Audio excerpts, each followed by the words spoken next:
I'm not sure if I want to share this live, really, to be honest. But it looks like a lot of us can't sleep. So I'm going to go against my own. But it looks like a lot of us can't sleep. So I'm going to go against my own. But it looks like a lot of us can't sleep. So I'm going to go against my own. And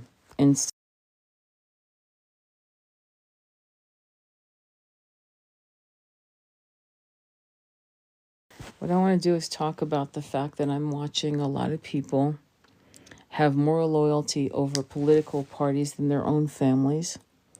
They're willing to literally shut down discussions with family members, yelling, I tried, threats, divorces, rage. I've never seen such a successful divide and conquer campaign in my entire life, where I'm seeing families who have sons, daughters, mothers, fathers, who literally are more loyal to a political party than their own families. And they think this is okay. Meanwhile, women are weeping as if they've just gotten the sentence that the Afghani women have gotten, which is, you can't even speak. They're acting like they live in Afghanistan or Iran, as if this is it. The whole world implodes. It's as if this is it. The whole world implodes. Spending time for the last 20, 30, 40, 50, 60, 70 years of their lives. But The Handmaid's Tale, I read the book, saw the movie. Yeah, that's what I'm seeing going on in certain parts of this world. In Sudan, in Afghanistan. I'm actually seeing it. You guys are very privileged. I'm very privileged to speak. Because right now, if I was in Afghanistan, I would have been probably stoned for saying one word, for showing one lock of hair. And the fact that women in Palestine seem to have just, I don't know, they don't matter, I guess. We have a lot of work to do as a people. I hope we get to do it. But if you guys are going to keep like pointing fingers and yelling and discriminate against each other because you have different opinions, and you're going to yell and saying we've tried to talk to our family members, I really actually don't believe you. I actually don't. I really don't, because I know for a fact most Americans don't talk about politics anyway, without screaming and raging and attacking signs and egging people and trying to, throw a punch or all kinds of insane shit. That's not how you communicate to people about opposing ideas. Okay? It's not normal. People don't, that's not a normal behavior. Right now, we are, as women in the Western world, the freest women on the planet. While women have actually gone through worse than Handmaid's Tale. It's an insult, actually. Worse. So, I think as long as this system of the 1% has created this incredible psyop of divide and conquer, we will be back here in 4 years with more people crying. And no changes will occur. None. Nothing at all. This is not about what you think. If you're on my page, then you must have a spiritual compass of some kind. And I rage also. I'm trying to be very calm. I didn't vote for either, just so you know. Because I'm not going to keep playing the game of being served the lesser of two evils. Okay? What I hope for us is that we can withdraw all of our bullshit on other countries. That is none of our fucking business. So that we can place our money in investing in our own people. Meanwhile, we have people right now It's freezing. I don't know about you, but I'm cold. And there are people without a roof over their head. Okay? The $750 that was like offered to people in the Appalachian Mountains, yeah, like that was going to do anything, is an absolute disgrace.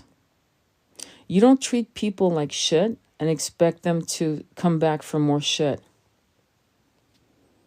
There are countries that are incredibly generous to their people. Finland, Norway, Sweden,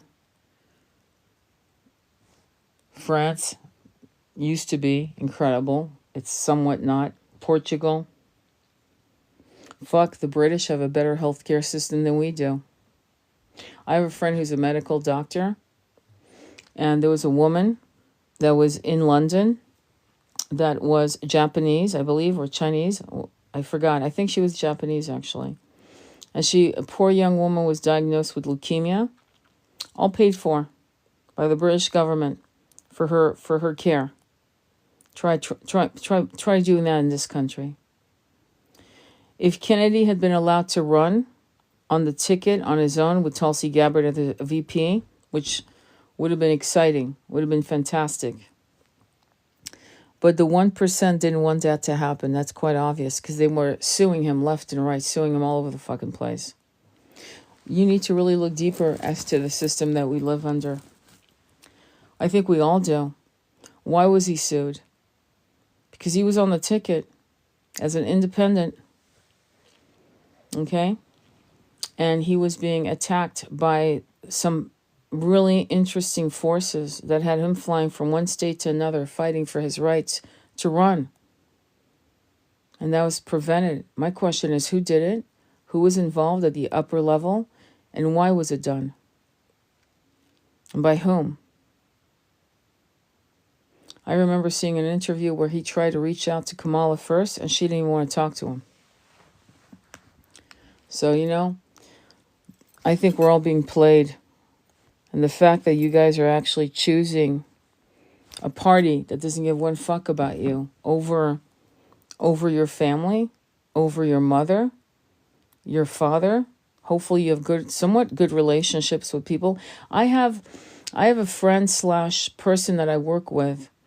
I've been working with him for a long time. He helped me with my book recall, shit like that. His mother, he's totally a Kamala supporter. His mother is a total Trump supporter. He adores his mother. They just came back from a cruise. He's not mad at her. He just understands the mentality of certain boomers. He gets it, but it's his mama. His mama would give her entire life for him. He would do the same, and has done the same. When there was the Hurricane Milton hitting Florida, he flew in to pick up his mother, his sister, all different political philosophies, but they are a family. Maybe we should take some lessons from people who understand that you can actually have family members that don't agree with you because they're brainwashed from a different era, whatever. Okay? And you have to understand that most of these people have been raised on watching the news their entire life. The last great reporter was Peter Jennings. Real reporter. That was the last one, really. And right now, the great reporters right now, we have editorialists and so forth, are you, boots on the ground. So many of you are pulling your hair out, or you're hearing or you're seeing women yelling and 4B movement. Meanwhile, no one gives a fuck if you're in the 4B movement. I'm not speaking to you, because and certainly I don't mean to offend you, but honestly, any woman that's going on a 4B movement, no one gives a fuck. Do what you want.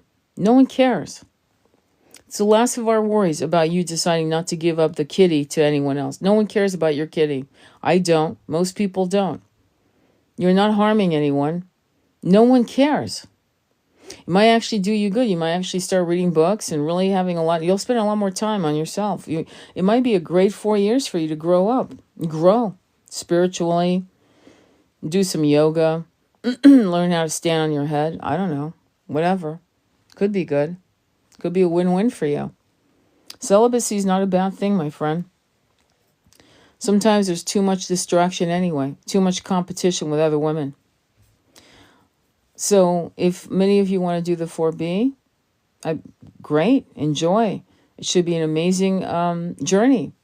There are a lot of people younger than you that have done it because they were tired of the bullshit. They didn't do it to avenge themselves against a system, a political system. They did it because they were shit at fucking dating. They're sick and tired of dating, sick and tired of being played, sick and tired of being used for their beauty. That goes for women, and not just women, but men as well.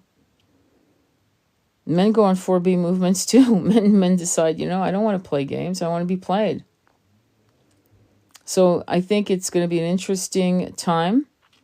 It reminds me of Seinfeld when, was it Kramer who decided not to have sex for a while? He started teaching himself Russian and shit like that. There was a sense of purpose to his life suddenly. So no one really cares. I have a question. Does Cecile oh no, please, not today, okay? Please, read, no offense, read the room. You got to read the room. You really have to read the room. This is something about honor, respect. When you hear someone speaking on one subject, you don't just walk in and go, oh, by the way, did you pick up my laundry? Sorry. Not doing that today. So anyway, does anybody have any comments or opinions as to what you're feeling, how you're feeling? Are you going to be positive about the changes? Are you going to believe in the new earth? Are you going to believe in 5D? Or are you going to allow other people's 3D matrix bullshit ruining the rest of your year, the rest of your 4 years? Do you realize that some of us have expiration date that in a year from now you might not be alive walking this planet, and you're going to let some situation fuck your head up? Do you realize that we all have expiration dates and none of us are guaranteed to live till we're 76, much less 45, much less 22? You got to make some decisions as how you're going to live your life. Because no matter what, the sun still is going to rise, the moon is still going to rise. The rain's still going to come and the snows are coming. The summer will come. People will die and people will be born. Nothing really changes. And that's the problem. What we have to change is our consciousness to get into 5D. And nothing should implode that focus. Nothing around you. You should be walking through the fires of your environment and totally blotting it out of your consciousness and moving it into an awareness of what you really want to experience. You know what I mean? My current shadow work with my dad is very close to this topic. Yes, of course it is. Anyway, so let me look at this. So this is our opportunity to transcend the matrix. Politics is theater and reality is ours to create. I don't know what you're talking about. Okay, well then maybe I'm not for you. If you can't follow anything, then I'm definitely not here for you. This is probably not your life, to be honest. So, no, I totally agree with you, Andromeda Flame. I think it is theater, and people need to understand that instead of constantly, putting everything, all their eggs in one basket, allowing other people to have control over their lives. Okay? When the fall of 2008, the banks started collapsing, and I'll never forget, my husband come to me and say, oh my God, what's going to happen? I said, nothing's going to happen. We're going to make more money than we've ever made. We're going to be fine. And we were. You don't ever let your environment dictate how you're going to do. Okay? You can't, or else you become a victim of your situation, of your environment. If the environment owns you, you're screwed. You just are. You're totally screwed. Okay? So, anyway, any questions or comments? Anyway, so I'm just disappointed in how I'm seeing people act. I'm really disappointed. It's blowing my mind. There are people shaving their heads, you know, threatening to go into the 4B movement full stop. Like no one, like, are we going to be, of course you're going to be okay. You're going to be fine. You got to understand, okay? I've been watching a couple things, okay, in the last, with TikTok. I've been watching TikTok for a while, not just for myself because I'm a content creator, but also I see a lot of people create shit to get views, to scare the fuck out of people. There are a lot of people that like attention. They don't care if it's bad attention, good attention, as long as they get attention. There are people that do content to trigger the people. And then you have amazing content creators that actually have integrity, moral values, and really want to help the planet, meaning you, individually. So yeah, you're going to be okay. You're going to be okay.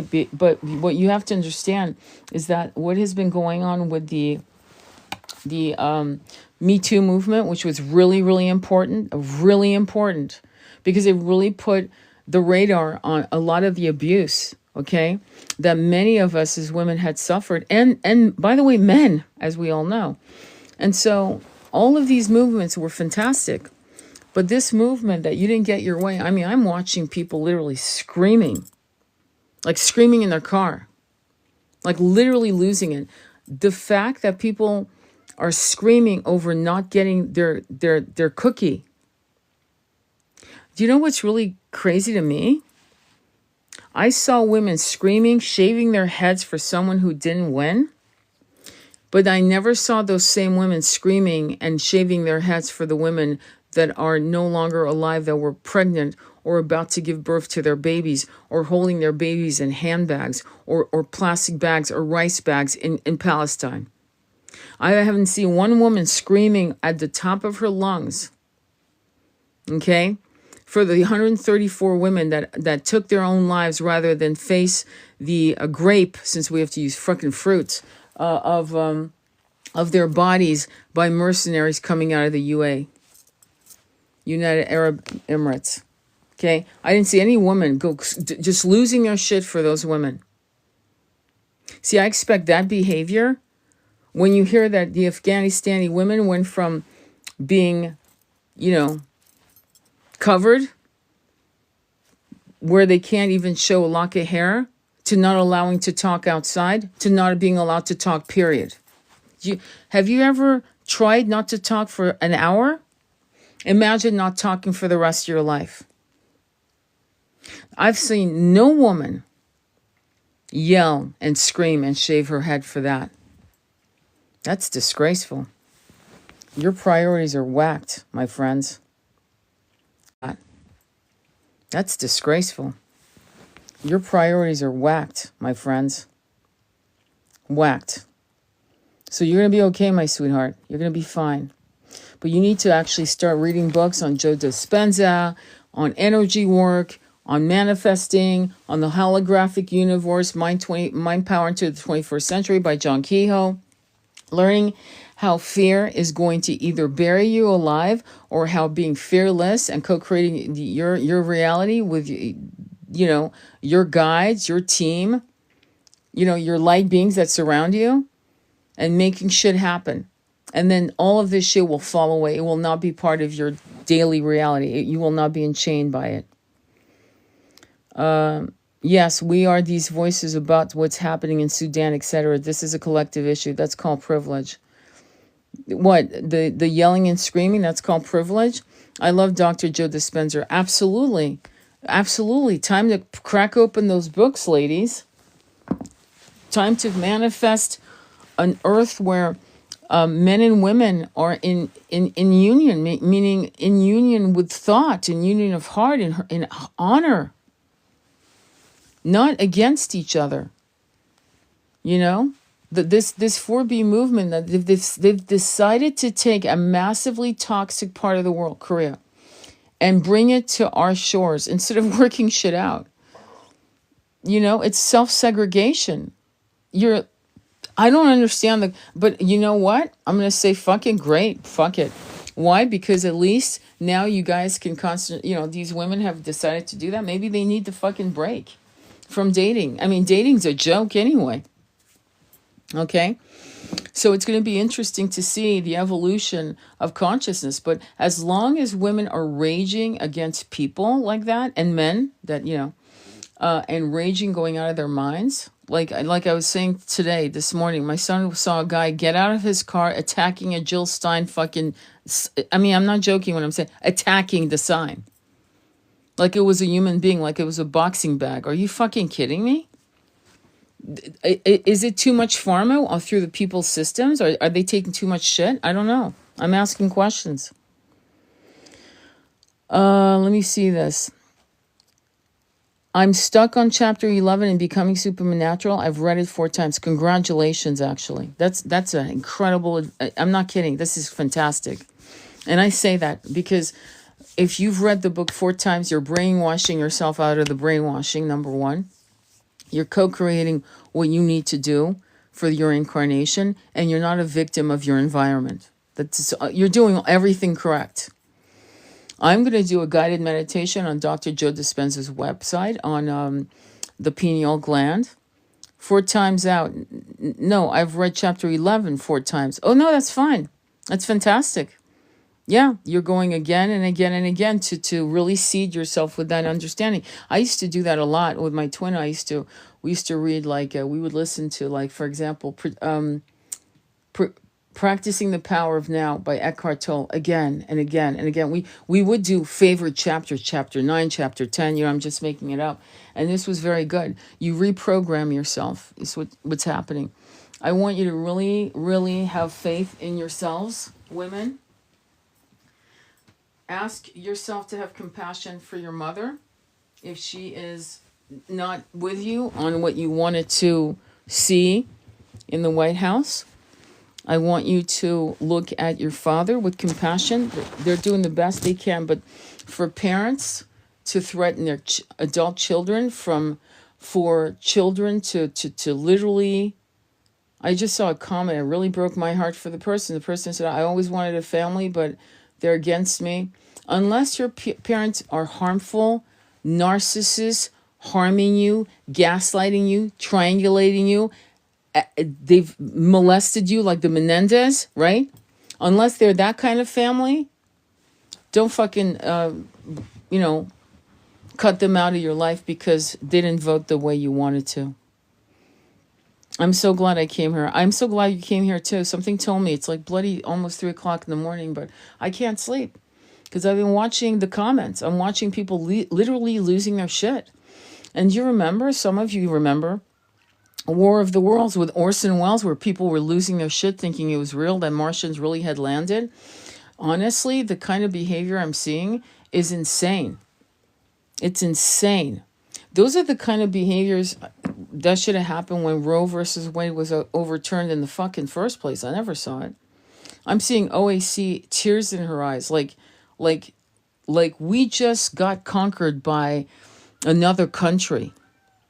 Like literally, we're all freaking the fuck out, going, "Oh my God, our militaries in other countries were fucked, and we just got a massive force landing on our shores. What the fuck are we gonna do?" We're not in that situation at all.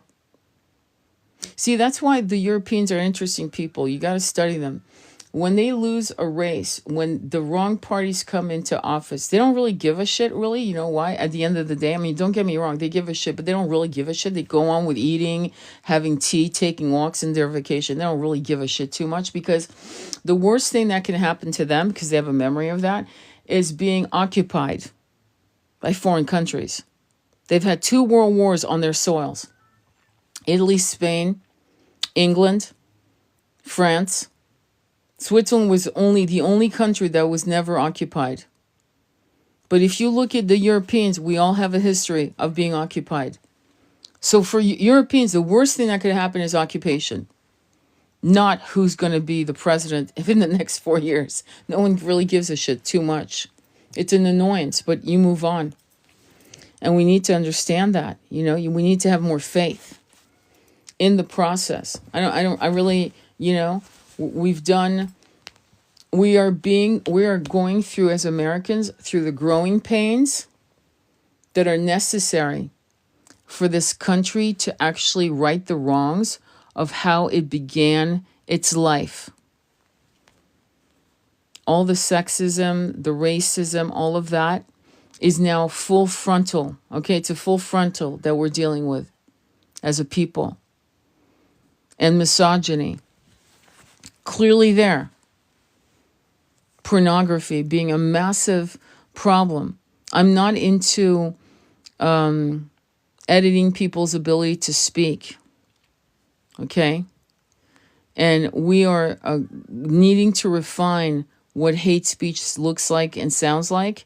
And we need to refine it in a way that's global for everyone, not one group over another. No one gets special treatments over another group. That's not fair. It's corrupted and it's toxic. So, equal pay for equal work, things of that nature, ageism being banned, which is really a problem. A lot of people, boomers, are not able to work in technology, even though they've worked in technology since its very beginning.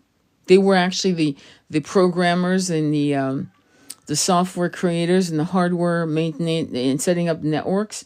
They are not being hired because they're now in their 60s or 70s. So now they're working at Target, right? Or whatever. Or Nordstrom as greeters. Hi, welcome to Nordstrom, whatever. That's not okay. We need to, as a people, care about each of us. Each of us are important to this country's ability to thrive. Okay, we don't throw away old people because they're old. Ageism is a massive problem in this country. It is. I forgot where it was. I think it's in Finland, I believe, and you can correct me if I'm wrong, where they have a library of elderly people, elders, where they rent them out for the day for their wisdom. Let me see here. We believe that. Let me see. Oh, my God. I watch the news, but I accept Trump being a blessing now. We have to believe that. Yeah. Last night after I watched the speech and made my peace, I asked my guys to clear me out of misogyny. Very good. Of course. I felt better. Of course. Of course. We don't have to deal with anything that's toxic around us. We don't have to tolerate toxicity. But we do have to remember that we will not be allowed to be manipulated by 1% to actually turn our backs on our own bloodlines, our own family. They didn't mean anything badly. Okay, my mother had her own ideas. My brother has, I'm going to be honest with you, my brother has actually blocked me because of my ever-changing political dialogue internally that I was also sharing with you guys on many of my lives. You saw me developing an opinion because I was getting more information and it's okay to change your mind even an hour before it's time to vote or to make a decision of some kind, because more and more information is coming in. That means you're flowing with the information, you're getting more data, it's making more sense, you're connecting the dots, and so based on that you're making a different decision than you would have made, say, a month ago. But there are certain things that are definitely black and white, and genocide is a black and white issue. It's a no. No, I will not participate in that. Watching women in the other countries going through massive suppression. I had friends from Tehran when I was 10. And I had friends from different part of the Muslim world because a lot of them were being sent to Switzerland for education, just so you know. And all of my friends that came from that part of the world were wearing mini skirts, and they were wearing what I was wearing. Let's put it that way. We were kids. They were all wearing, and some of them were older than me by 4 or 5 years, 6 years, because it was a boarding school in Switzerland. And they were all wearing whatever the hell we were wearing. And if you look at pictures of women in Iran in the 1960s and today, it's a fucking shock. Okay? One of the best surgeons, I don't know if you guys remember, when Taliban took over in Afghanistan, one of the best surgeons in Afghanistan was a woman.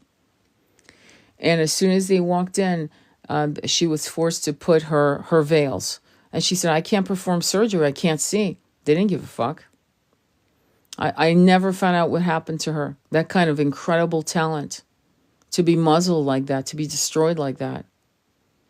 I remember of a girl who, from Tunis, And there was a great movement where a lot of these girls from the Middle East would do like protests where literally stripping down naked, I kid you not, in France, for example, in front of the embassy of their original countries, just to protest my body, my choice.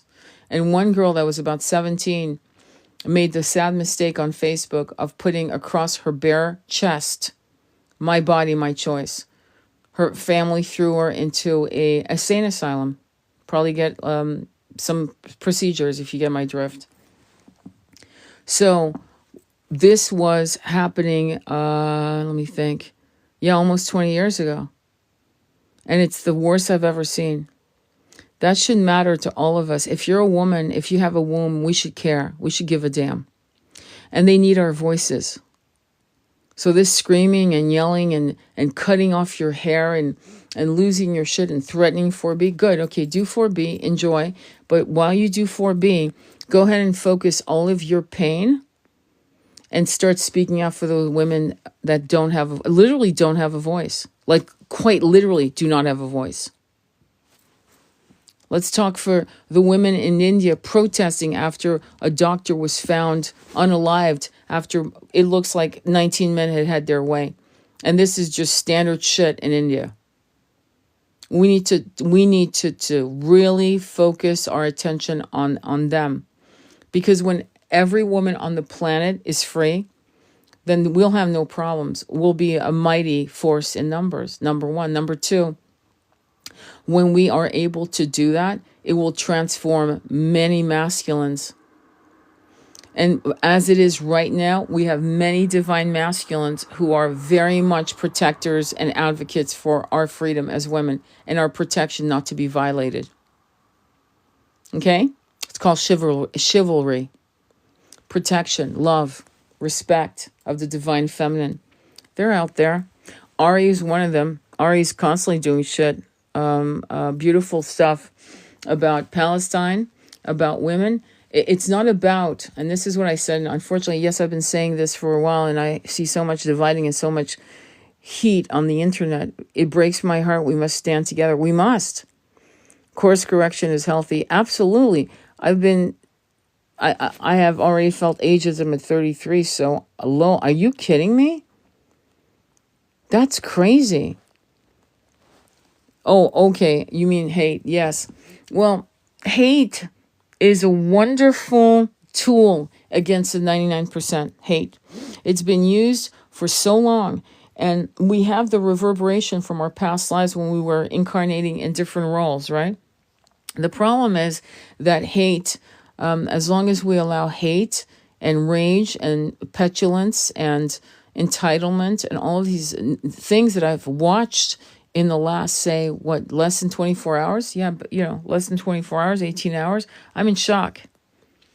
I've never seen people act like that from losing on their end a race, or blaming people and bullying people. There was a woman who I had to block her because she was threatening Hispanic people. She was saying, if I see you and you're illegal, I will turn you into ice. I mean, come on. Threatening people? I mean, that's some vengeful, petty ass, toxic shit. That's just crazy shit. So, I don't know. The country can't take that much more of stifling of emotions like that. This country needs a lot of healing and a lot of understanding. And what's interesting is what we've seen is that it didn't matter what color skin you were in the end of the day. Did you notice that? Some people went right, left, in the middle. Didn't matter what color. If you were gay, if you were straight, it didn't fucking matter. Did you notice? Everyone, what does that prove to you? That it really isn't the color of your skin, but the content of your character, meaning your opinion is your opinion. And it's not going to be swayed because somebody's this color, that color. It's inside the soul. It's inside the brain. It's what they're thinking. And they have a right to those opinions. I mean, I have to say that I can understand that kind of passion, but passion turning into toxic rage is a very dangerous thing to allow And I think we, as content creators, no matter how small we are, we need to start actually saying, calm the fuck down. Cool your jets. Okay? And the funny thing is, and it's funny, haha, in a way, because now you've got women who are part of the, conservative crowd saying, oh, 4B, good. That's what we've been asking you to do all along, which is really fucked up because, again, here we are, women fighting against women because of different views. Instead of saying, well, whatever, God bless you. There are women actually saying, God bless you. There are women trying to put a healing balm over this whole explosion. But I think really people are massively overreacting. By the way, the person who was attacking the Jill Stein sign outside of close to where we live, I mean, literally got out of their fucking car, saw my son, was attacking the signs, looked up, saw my son, and got embarrassed and went back into the car. My son didn't do anything. He didn't give a fuck. But my point is that people are that childish, like out of control. Like, are they taking something? I mean, should they be weaning off something? I don't know. It's bizarre. I'm not being funny. I'm actually being serious. What are they on that they can't control their emotions? These are grown ass adults. Do you know that if they act like that in front of children, first of all, it will scare children. It will make them feel unsafe. I woke up to seeing comments of women saying, I don't know what to tell my daughter. I don't know. That everything's going to be fine? That the sun sets and the sun will rise again? That you're safe? Why would you put that kind of anxiety on your children? I don't know what to tell my daughter. I don't know what to tell. Well, tell her it's going to be a great day. We're going to kick some ass. That's what you tell your daughter. You don't put your anxiety on your children. What kind of parent are you that you go into therapy? You tell your kid everything's going to be fine. Anything happens at school, you let me know. You call me. I'll take care of it. You always let your kid feel protected. You don't start putting your own anxiety on your children. And I'm seeing women doing that. So that means you're a toxic mother. You're a selfish, narcissistic mother. You're going to put your shit on your kid. Instead of leaving your kid alone so the kid can actually be a kid, because it's going to be quick. They won't be a kid for long. So exactly. Yeah, you get it, right? Have you seen that? It was shocking to me. I'm like, what are they doing? Are you kidding? Oh, I don't know what to say to my kid, my daughter, my son. What, are you going to shame your son for being a son now? It's okay to be 4B. Keep that shit to yourself. It's not your kid's fault. In fact, if you're raising kids, you might want to take a break from dating, focus on raising your kids. But what really concerns me is that how can a mother have that kind of hate for men, meaning boys, meaning what she's raising? She's made it quite clear that she is resenting the gender of her own son. And it's a serious shit. I had a woman who was a client who, for some reason, anyway, I invited her to one of my groups, and she could not put aside her hate of men, even though she had boys. That's some dangerous shit. Okay, and I told her, and I just kept asking her, tell me why you can't. She says, I just don't know why.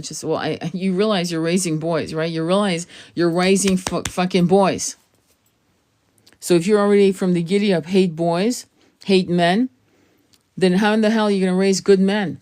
You're going to raise misogynists because you taught them that the most important feminine in their life can't be trusted because you didn't like them from the giddy up. That's some serious toxic shit. Take your kid to nature, or in our gallery, it's really that.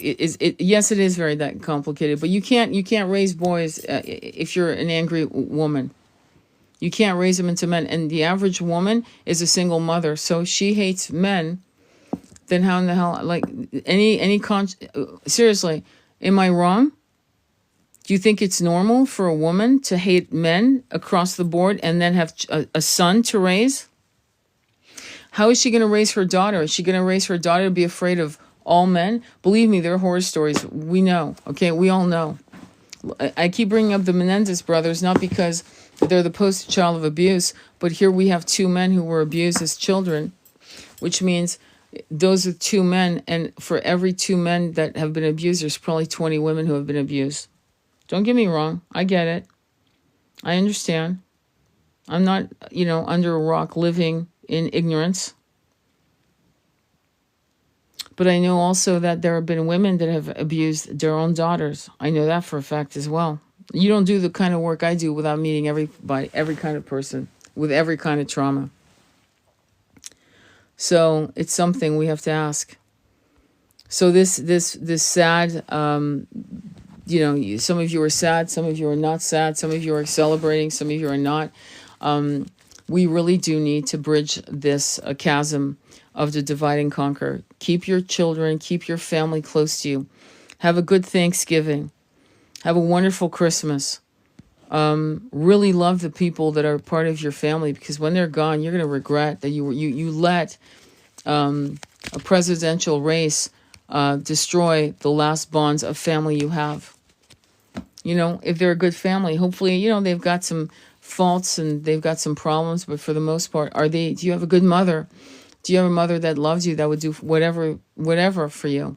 Do you have a good father, uncle, whatever? If they don't believe in your political philosophies, are you really going to throw them in the trash? Is that really what you're going to do? I hope not, because you'll be very lonely. Anyway, so it breaks my heart. We must stand together. Yeah. But anyway, any other questions, please share your comments. Please, because I really want to hear what you have to say about this. What do you think would be able to get these women from stop the hate? I don't think it's wrong for like for example, I watch little clips that come on my feed, whatever, with Drew Barrymore, right? I used to love Drew Barrymore. I still do. I think she's fine, whatever. And she was talking to a woman who was doing her makeup, and she was saying, well, I guess you're single? And she goes, yeah, I've been celibate for 7 years or something like that. 8 years, and I still can't find anyone. And the girl said, well, isn't that cool? You get to do your thing and this and that. And yeah, it's really cool. I mean, I have my freedom. I can do what I want, blah, blah, blah. And it was fine. There was no issue. But let me tell you, when you're a young woman, okay, and you will want at some point as a young woman to have a beloved. I don't care if it's the same gender. I don't care if it's opposite gender. But the nectar of love, the nectar of being in your lover's arms, there's nothing to touch that. And the only thing that makes me sad, I got ear ringing as I said that, just so you know, massive ear ringing. It's something that I fear that women are forcing on their daughters not to allow themselves to have the nectar of a beloved. I have seen people who were young, who have met the love of their lives at a young age with absolutely no toxicity because they're advanced souls. Advanced meaning they've done a lot of work, they've cleared a lot of shit, and they get to meet. And the mother's pain is staining a young woman's ability to meet someone that's fantastic for them, that's going to make them happy, because the mother's trauma is staining her daughter's future. And just remember one thing, your mother's anger on men or whoever isn't your life. Your mother's life is not your life. Your sister's life is not your life. Your best girlfriend's life, who can't seem to find a relationship and she's angry at men or angry and she just wants to be celibate, that make sure that whatever you decide, it's your decision based on your life, not someone else's own bullshit and their pain. And it's spilling out on you, okay? Because that's what I'm seeing. I'm seeing the influence going in the wrong way. So what I think you have to kind of realize is that there are a lot of toxic women and there are a lot of toxic men, and we're seeing it in action. And why are we seeing it? So that we can look at our own shadows and purge it and heal ourselves. And we will be attracting same frequency. Meaning the lower frequencies will not be part of your life. You know what I mean? And probably if your parents are not what you need them to be, then you will not see them as often. That's it. You can love them from afar. Call them every week. Text them every other day to make sure they're okay. And keep, just protect your peace. Because if you turn your back, I can tell you that you will have a lot of pain. It will hurt you. It's very, very painful to shut someone out of your life, especially if it's just miscommunication, a touch of narcissism, a generational difference, a philosophical difference, moral values that are totally different. And you got to understand, if you're in your 20s and 30s and your mother's in her 60s and she's been fucked over by various relationships, she's on her third marriage, whatever the fuck's going on in your situation, her bitterness should never become yours. Like, don't allow that. And what's shocking is that there's so many young women that really hate men. And that comes from dating a lot of losers. But my question is, why put yourself out there to that level of dating? I'm not talking about sex. I'm talking about why date that many men. The sprinkle philosophy, and again, no shade and no hate on this other chick. I think her name is Shay, or whatever. And again, no shade and no hate on this other chick. I think her name is Shay, or whatever. And again, no shade and no hate on this other chick. I think her name is Shay, or whatever. Shireen, I forgot her name. It's whatever. Every woman has got to make her decision as to what's important to her. Is love important to her? Money is important to her? Status is important to her? Or peace and love is important to her? Or just peace? And I think that people need to give everyone a break and stop doing things because it's almost like peer pressure. That's what it feels like. Oh my God, I feel united with your hate against men, so let me also unite and let's form a bond of hate against the opposite gender. That's not a club I want to fucking be a part of, I'll tell you that.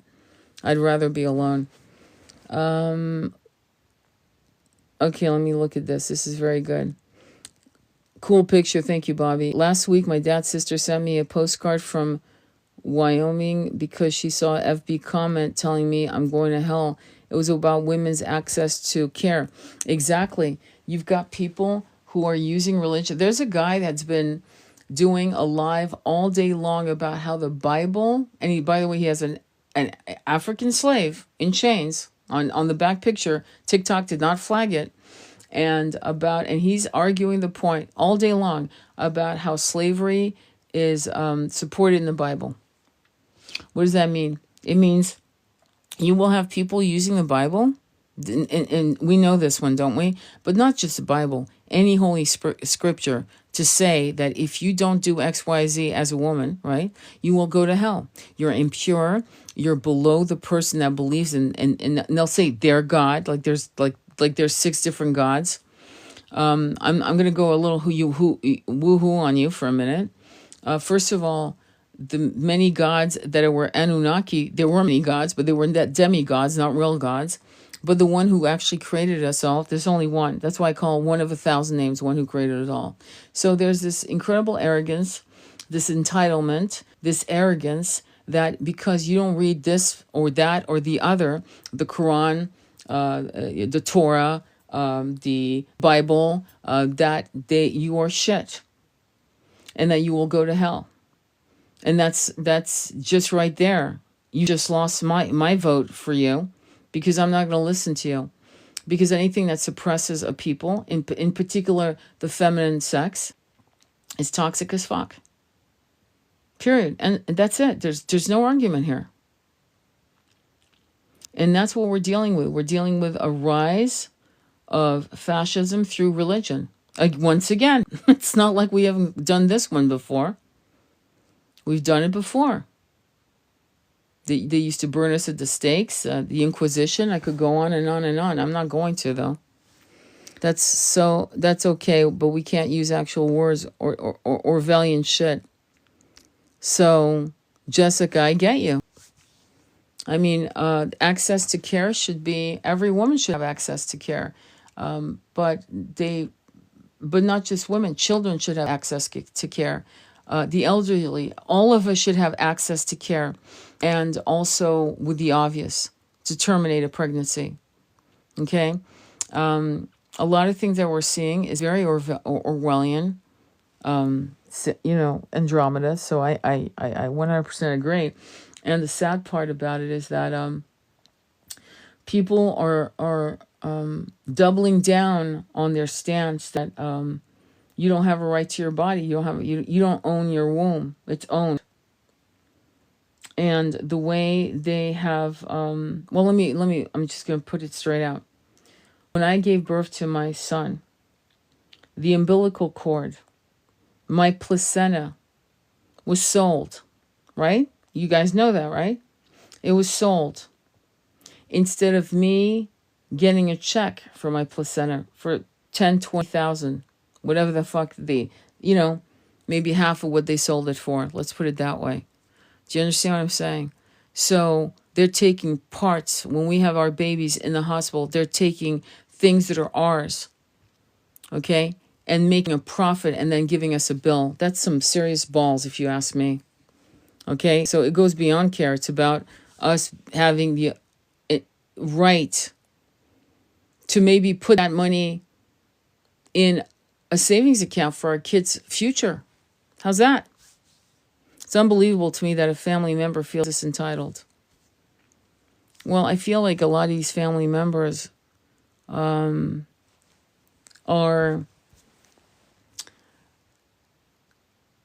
It's almost, just think back at when you were 7 years old and you knew how to read. You had just learned how to read basically 2 years prior or whenever you learned how to read.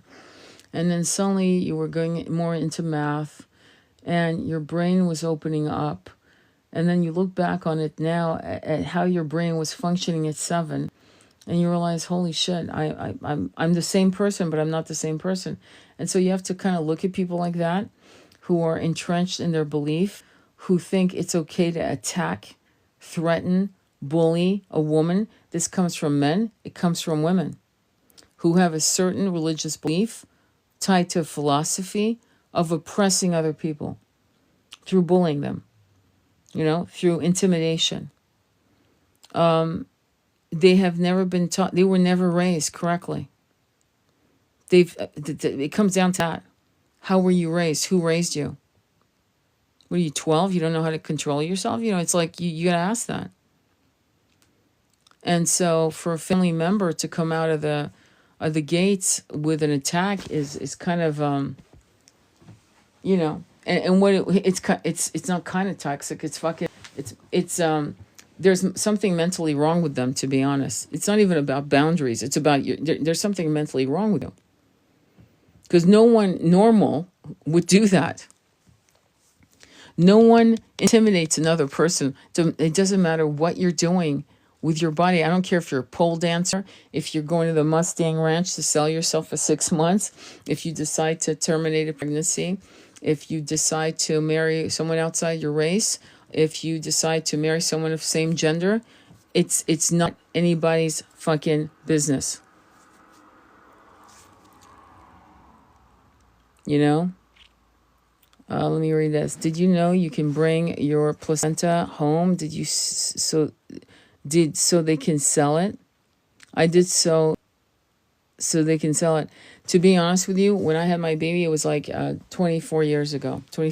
So that you could not do that at all. Okay, at all. And I think it could be different in different states. I don't respond to any of it, but I can't imagine. She signed it, love you. Wow.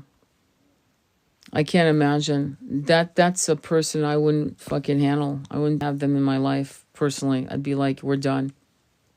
I had my aunt, who is a psychologist, has a PhD, and she started a fight with me over my stance on the Palestinian right to exist, and defend themselves. Sorry. Yeah, kind of turning the table on that one. And she went off, completely off on me, and said, and don't you start, or else we'll have a big fight. And I basically wrote her a letter and sent her links to what was going on, and said, you have no right to tell me what to think or what to say. If you cannot have a conversation with me that's respectful, then I guess we can't talk. Yes, in California you can ask to bring it home, but you have to have someone bring it home. Well, I had my baby in California, so I meant to say, so they can't sell it. Yeah, I honestly I didn't, but that's a good point. But I had this must have been a long time ago. Maybe you can do it now, but I know that that was not an option. Because I had a really good OBGYN, she was amazing, and I asked her, and there was no way for us to preserve it. You know what I mean? So hopefully somebody did well with it. But yeah, the toxicity of families. The movie Home for the Holidays, which is perfect. Actually, it's a Thanksgiving movie. Will have you doubled over laughing, but also it might trigger you. It's called Home for the Holidays with Robert Downey Jr. Really good movie, actually. And I think it might help many of you kind of settle into rules of engagement or impossible situations with certain family members, you know? But I think also that the fact is that people are so okay with being violently opposed to other philosophies and religious beliefs and so on and so forth. I mean, you know, if it's not politics, it's religion. You know, maybe you're spiritual and they are Christian or whatever, and they lose their shit on you, or they're Muslim, or they're Jewish, you know, and they just lose their shit because you're a New Ager, or I don't like to call it New, or you're Buddhist, and they treat you like you're an idiot. So, you know, also many of you are probably scapegoats, you know, black sheep, scapegoats of the family. Some of you might actually be golden children, or both, which is really fucked up. And you've been triangulated your whole life with your siblings, so that you're in competition with your siblings. It becomes second nature. So the only thing you can do if your family dynamics are that toxic is to really lean into your own, if you've got the blessings of having children, to grow your own family, grow a new branch of the family that's going to be as clean as possible, less toxic. Let me see here. I signed paper giving the hospital permission to use my placenta for medical research. Otherwise, they burn it and won't sell it. Oh, well, I would have preferred them not selling it. I just thought about her life review, and I didn't have to think about it anymore. Hey, Polly, it's good to see you. Her life review. I just thought about her life review. Oh, you were putting yourself in her place. Yeah, there'll be a lot of regrets.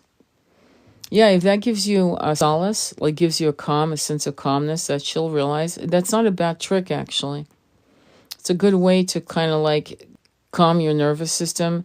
Don't get overly triggered and overly, hurt by the obviously overt abuse, and to move away from that energy and to go, wow, she's going to really, it's almost like you have pity for her, you know, like you pity her.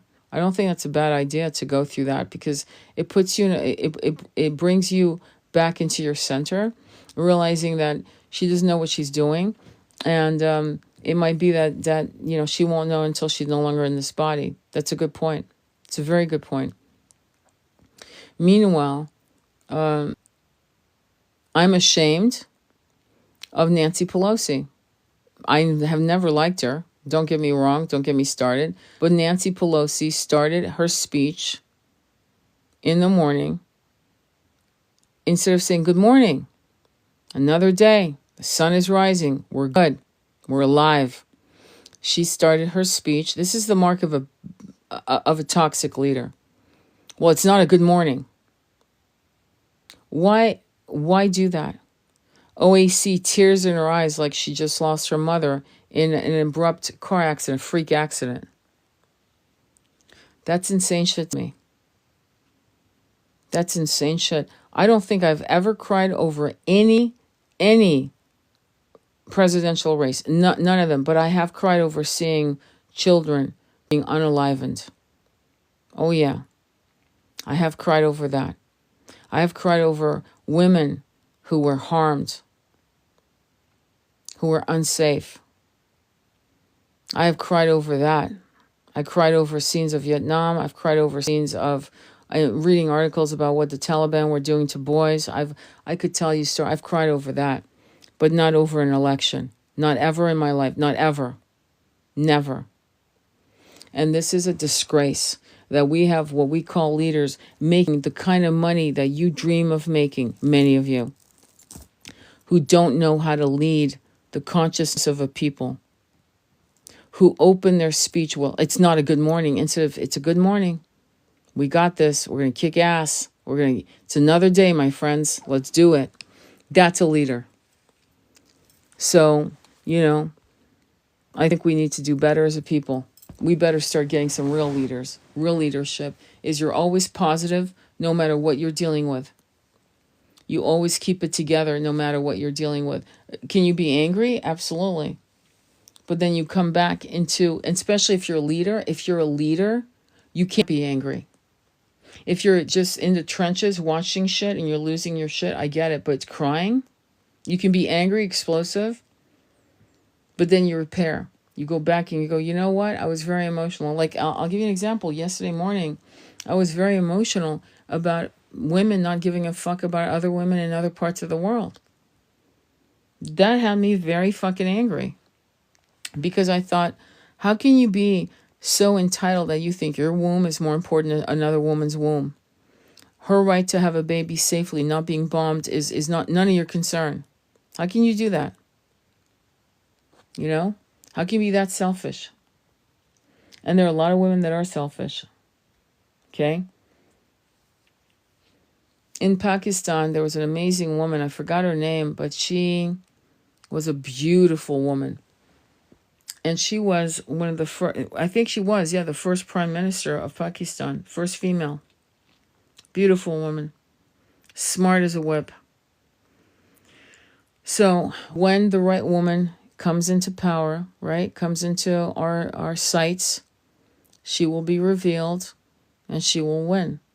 The right energy, the right timing. You have to understand timing and what we have earned as a people, as Americans. We've earned, I hate to say that because it makes me sad, because I know I've tried to be aware, self-aware of leadership and asking for more. But people were so, up until 9/11, people just didn't want to be bothered. They just wanted to blindly vote for one party or another, and that was it. No one ever asked for more parties to be on the ballot. No one actually ever thought that that was important. It was either the Democrats or the Republicans. It was always okay. Nothing else was asked from the government. And I think that that's been our problem. There's no one wanted to really talk about anything. And conspiracy theories were crushed when Kennedy was unalivened in Texas. When Jackie was fucking trying to climb out of the fucking car, trying to figure out what the fuck just happened. And people started having theories about the conspiracy because that was a little too weird, too convenient. More and more we have these incredible researchers, just these like I don't know, how would you call them, keyboard scholars, who have put together why these incredible men died on the Titanic, and how the Federal Reserve was put into play, and how these men who were on the Titanic, how convenient, didn't make it. How convenient was that? So there's a lot of shit that we need to look at and really open our eyes to what you call conspiracy theories, and realize that there's theories that are smart, and that we need to understand why our system is like it is, Who owns us as a country? Who owns us? Where is our debt? Where's our money? Where is the money being printed from? Why was the gold standard removed? I mean, many of you already know why. Why don't we have gold backing? Why was gold confiscated? When was that? 1920s, I think? They were literally coming door to door. Did you guys know that? I think it was the 20s or 30s. I forgot exactly the time, but I remember hearing, and this is history, that they actually confiscated people's personal gold, taking it from their home. Did you know that? So at what point have we been truly free, is my question to you. Okay? Nayib Bukele is a true leader. I don't know who that is. Nayib Bukele is a true leader. I don't know who that is. I wish I knew who that was. I know that we've got some good leaders coming up. There was a woman who I think she was a prime minister of Germany at some point, and she was taking like barely any salary. She was living very, very, modestly. She was not really. She really was more interested in helping her people. That was a while back, I believe. Hang on, let me see. El Salvador's president. Oh, gotcha. They took the gold. Yeah, they took the gold. You remember that. Yeah, they took the gold. And why was it done, really? Why would they take... Can you imagine? And they never gave you a receipt, did they? Correct me if I'm wrong. There was no receipt. They didn't say, okay, we're giving you this amount for the gold we're taking. Here's a receipt, or here's an IOU note. Nothing like that. I don't think that happened. I think people lost their gold, period. That was it. So when we look at what's going on right now, and people lost their gold, period. That was it. So when we look at what's going on right now, and we as women, certainly not me, and certainly not the women I hang with, they're all high priestesses and goddesses, and they're badasses, all of them, but none of them would fucking cry and lose their fucking shit because they know better. Okay? And also, many of them were voting. By the way, in my group, all of us voted for 3 different people, if you get my drift. All of us. And we're still talking, and we're all very good friends, and we love each other. That's women. Grown-ass women don't act like fucking tantrumy 3-year-old girls, shaving their heads off, losing their fucking minds and crying. Yes, they lost it. That's what I remembered. HGR 172. Look that up, my friends. Take a screenshot of that. Yes, they lost it. Yeah, that's what I remember. Chef de cuisine. I love it. Yeah, I remember that. I saw that somewhere. I can't pick up a little bit about everything. Believe me, I know a lot about a lot of shit, but master of none. Trust me when I say that. I mean it. But the fact that I have a group of women. See, I'm not bragging. I'm sharing this so that you guys know what's possible for you. I have a group of women where we all voted for different people, and we all love each other, and we all get along. Because at the very basic level of understanding, we know that the system is so fucking corrupt. Who gives a shit anyway at the end of the day? I'm not joking. And there are women right now yelling and screaming, all my rights are gone, and putting up and having the fucking audacity to put up Handmaid's Tale. And by the way, putting an image of that and letting their live roll for 12 hours, saying nothing to clock likes and to make money. In other words, they're full of shit. Because really these conversations don't take more than an hour, maybe 2, and then we're done. We move on, because after a while you're going in circles. So after a while, all you're doing is getting likes, lives, and you're getting 1 penny per heart, or whatever the fuck you're getting paid. I don't even know. And you're doing it for attention or status or whatever. The only conversation I feel, this is my personal opinion, that I feel we should be looking at is human rights, children's rights, women's rights. When I say human rights, I encompass all of men and so forth. We have failed to really ask for the human rights coalitions to say anything about what's been really, really going on in those other countries. And when those coalitions do go to those countries, like, for example, going to Gaza, they've been attacked. In fact, they've lost their lives. We've lost almost 200 journalists, more journalists than in World War II. And we're only been at this particular conflict. I'm not going to call it a war, because that requires, an equal playing field, which it's not. But, for example, it's 200 journalists. Do you understand? These are 200 minds, writers, thinkers, editorialists. We lost them. That's crazy that that's been allowed. You're supposed to wear your journalist hat, your jacket, to say you're a journalist, press, to protect you, not to be a target. So, that's when you start sitting in your car, okay, and yelling. That's when it's appropriate to go losing your fucking shit in the car. When you hear of the soul of my soul holding his dead little granddaughter, that beautiful baby, in his arms, doing her hair up, that's when you get in your car and you start yelling at the top. You start howling like a she-wolf or a wolf. That's when you start yelling. That's when you start shaving your head off. Okay? Not because somebody else got the post, okay, in a presidential election, when we know that one hand washes the other. Okay?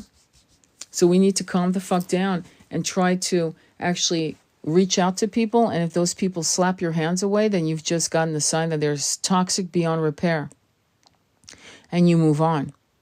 You don't force your agenda. You don't force your olive branch on anybody.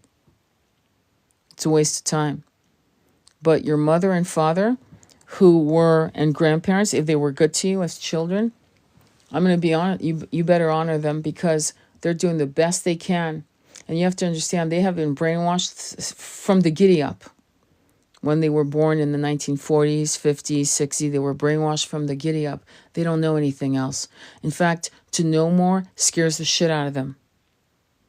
And you have to have patience and compassion for them. Okay? And when it's time for them to drop their bodies, be there to hold their hand. Don't let an election stop you from being there. Because you will, I guarantee you'll regret it for the rest of your life if you don't put that shit aside. I don't want you to have all of this, some scars, impressions of regrets. I'm trying to show you to mitigate regrets in this incarnation. You minimize your regrets. We're all going to fuck up. We're all going to fuck up and hurt people we don't want to hurt. Trust me. We've already done it. We'll do some more. Unbeknownst to us, or maybe because in a fit of rage. But if you can find it in your hearts to forgive the people who are closest to you, who did not agree to your point of view, that's ascension, my friend. That's ascending past the 3D matrix.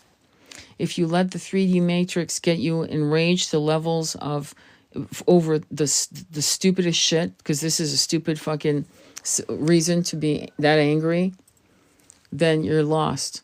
In terms of crying out because you know that 134 women just lost their lives, or a newlywed couple that married in a tent, that same tent was blown up the following day, and you cry. Yeah, and then you get back on that horse. That's what hurts. Had a great childhood, and now this shit has engulfed them. It's called fear. It's called fear. You'd be surprised, people are afraid. Of course it hurts. You had a great childhood, and now this shit has engulfed them. Just have compassion. Let me put it this way, and I'm not being funny when I say this, okay? If your parents had Alzheimer's, and they did not remember you, they could not wrap their heads around the connection that you had, would you be destroyed by it? No, you wouldn't. Would you be hurt? Yes, but you would understand, right?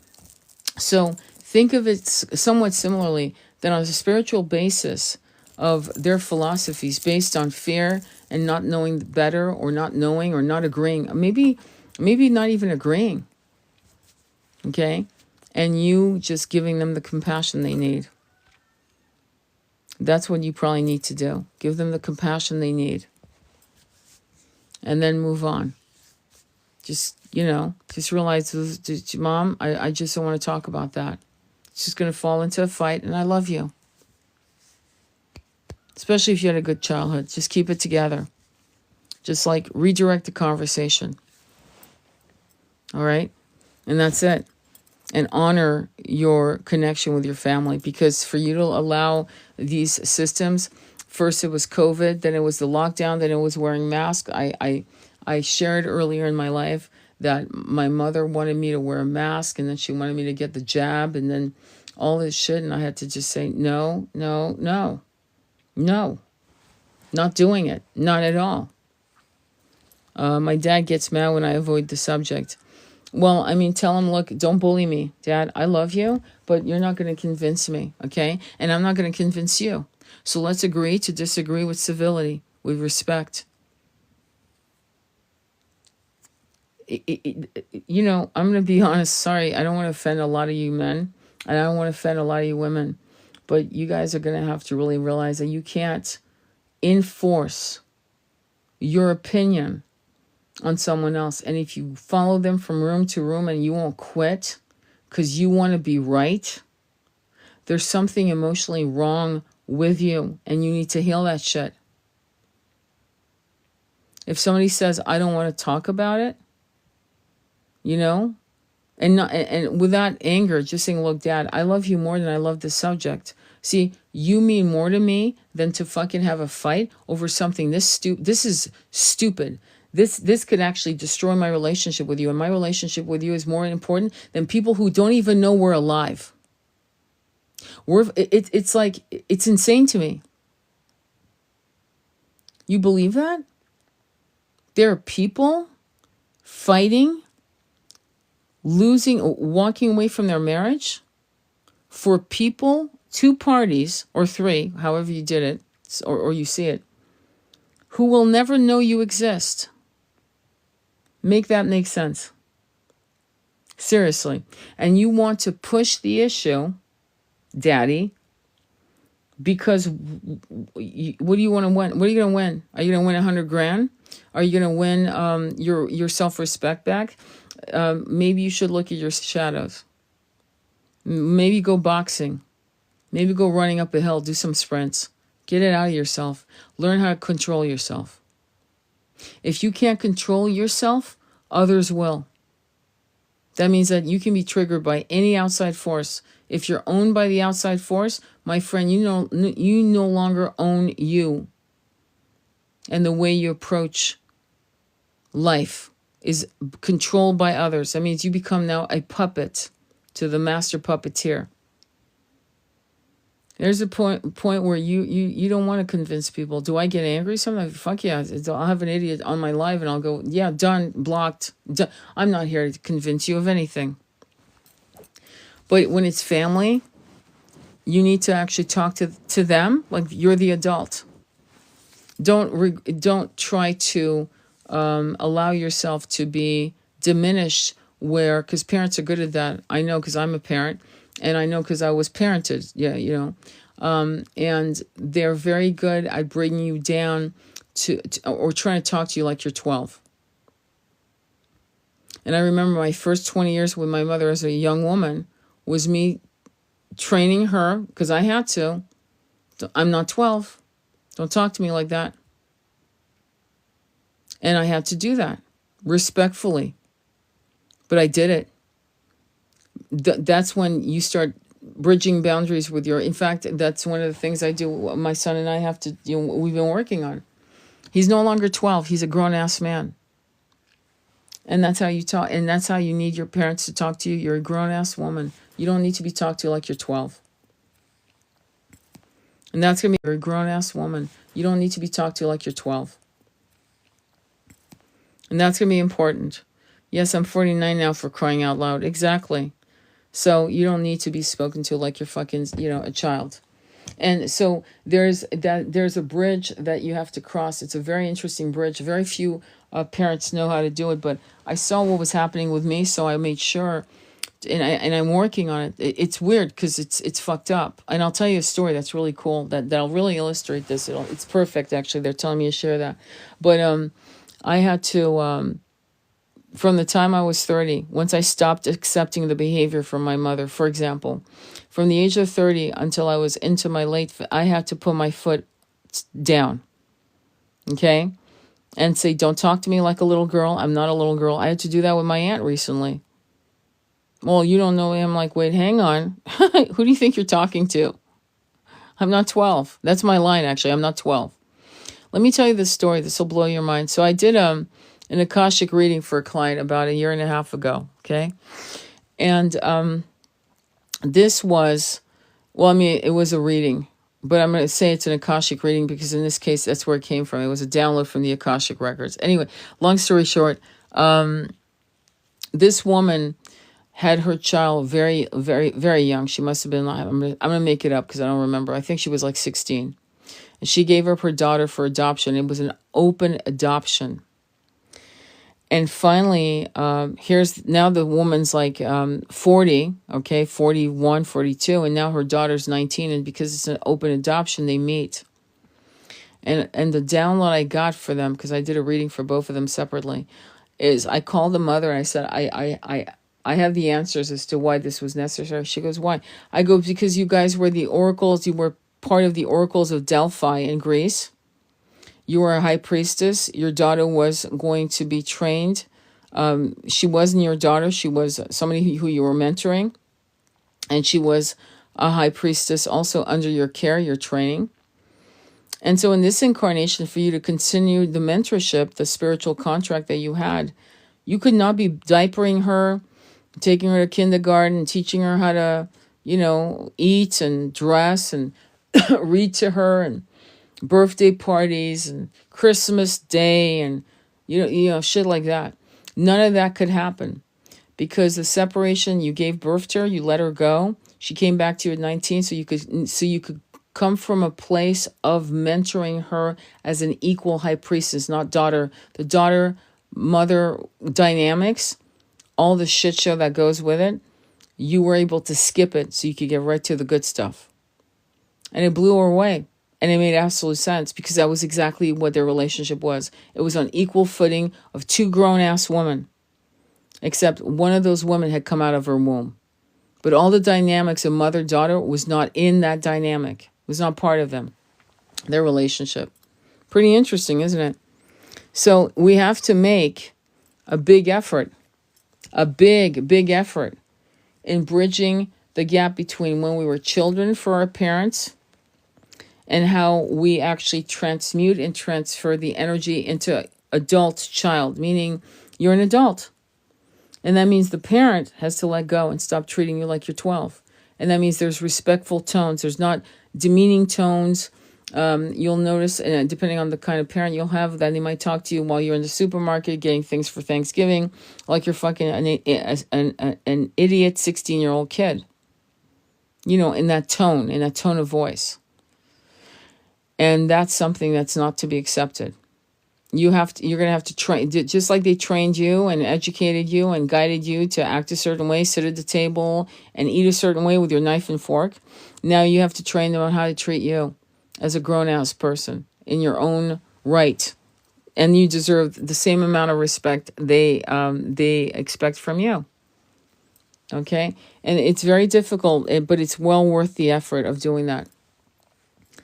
So I think what we're seeing with this election is how people have don't have a lot of honor. That our leaders are really broken people. And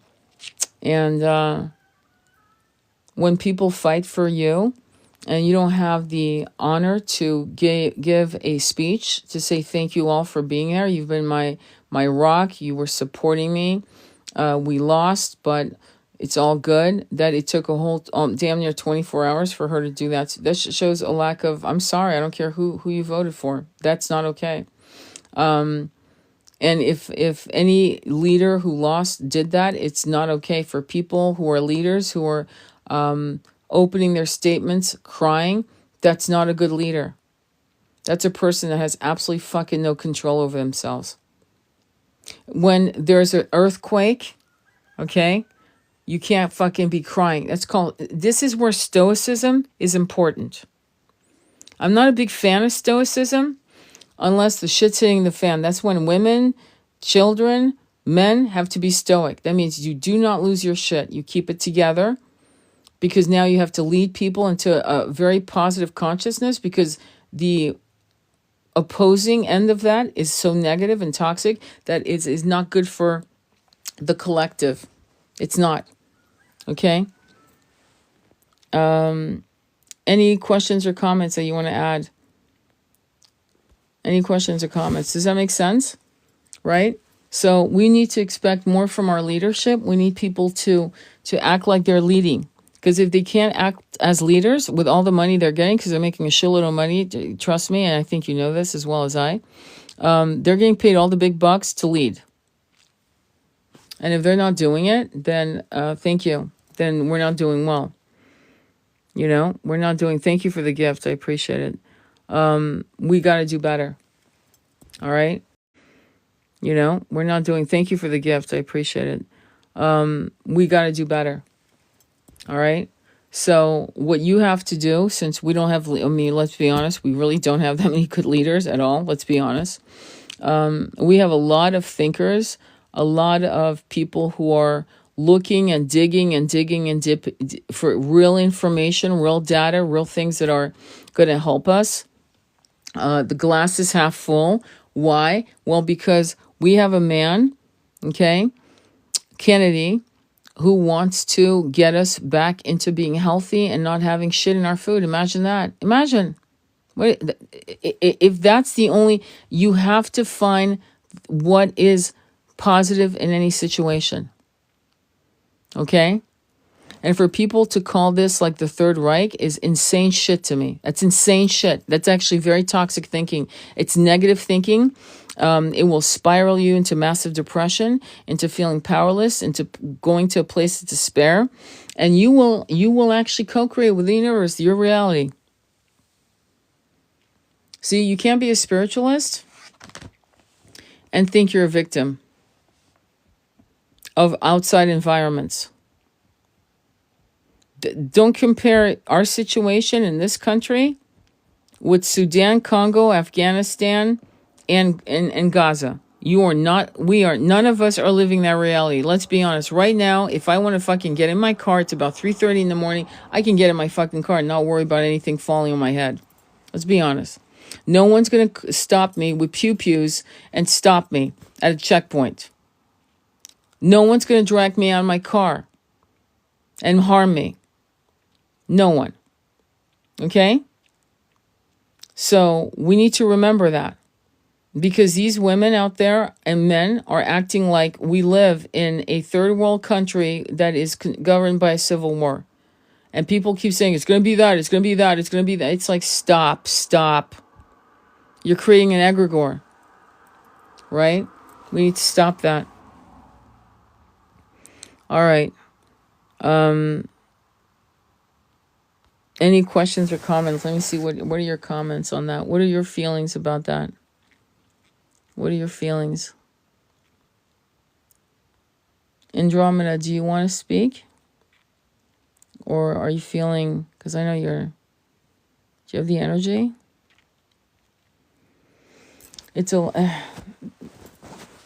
I think we're going to be more than fine. Don't be afraid. Don't let people feed you with fear and their rhetorics and their fear. Don't be triggered by people who you think are celebrating and that triggers you if that's your story. Honestly, I'm being as impartial as possible. You have no idea who I voted for. If you haven't followed me, you have no clue. And believe me, it's not what you think. So at this point now that the hurricane has stopped and we can finally focus on tomorrow. And we can focus on healing our country. And we can focus on learning how to really become adept at passionate conversation, agreeing to disagreeing, and leaving our parents alone if we have to, or begging our parents to saying, look, I love you more than this. I'm not choosing you over. In other words, I'm not going to let any third party energy destroy our family. If that's what you're trying to do, daddy or mommy, you're barking up the wrong tree. Everything is going to be okay. Peace is coming. I'm really resonating with what you're saying. I'm glad, because we need it. I have no voice. Oh, I'm so sorry, baby. I'm so sorry. Do you understand? I'm glad. We're going to be fine. Trust me. We're going to be fine. Just actually fuck trusting me. Trust your power to co-create the kind of tomorrow that you want, the kind of today that you desire. And start reading the books I've been talking about. Mind Power into the 21st Century by John Keel, about the holographic universe. Becoming Supernatural with Dr. Joe Dispenza. Start meditation.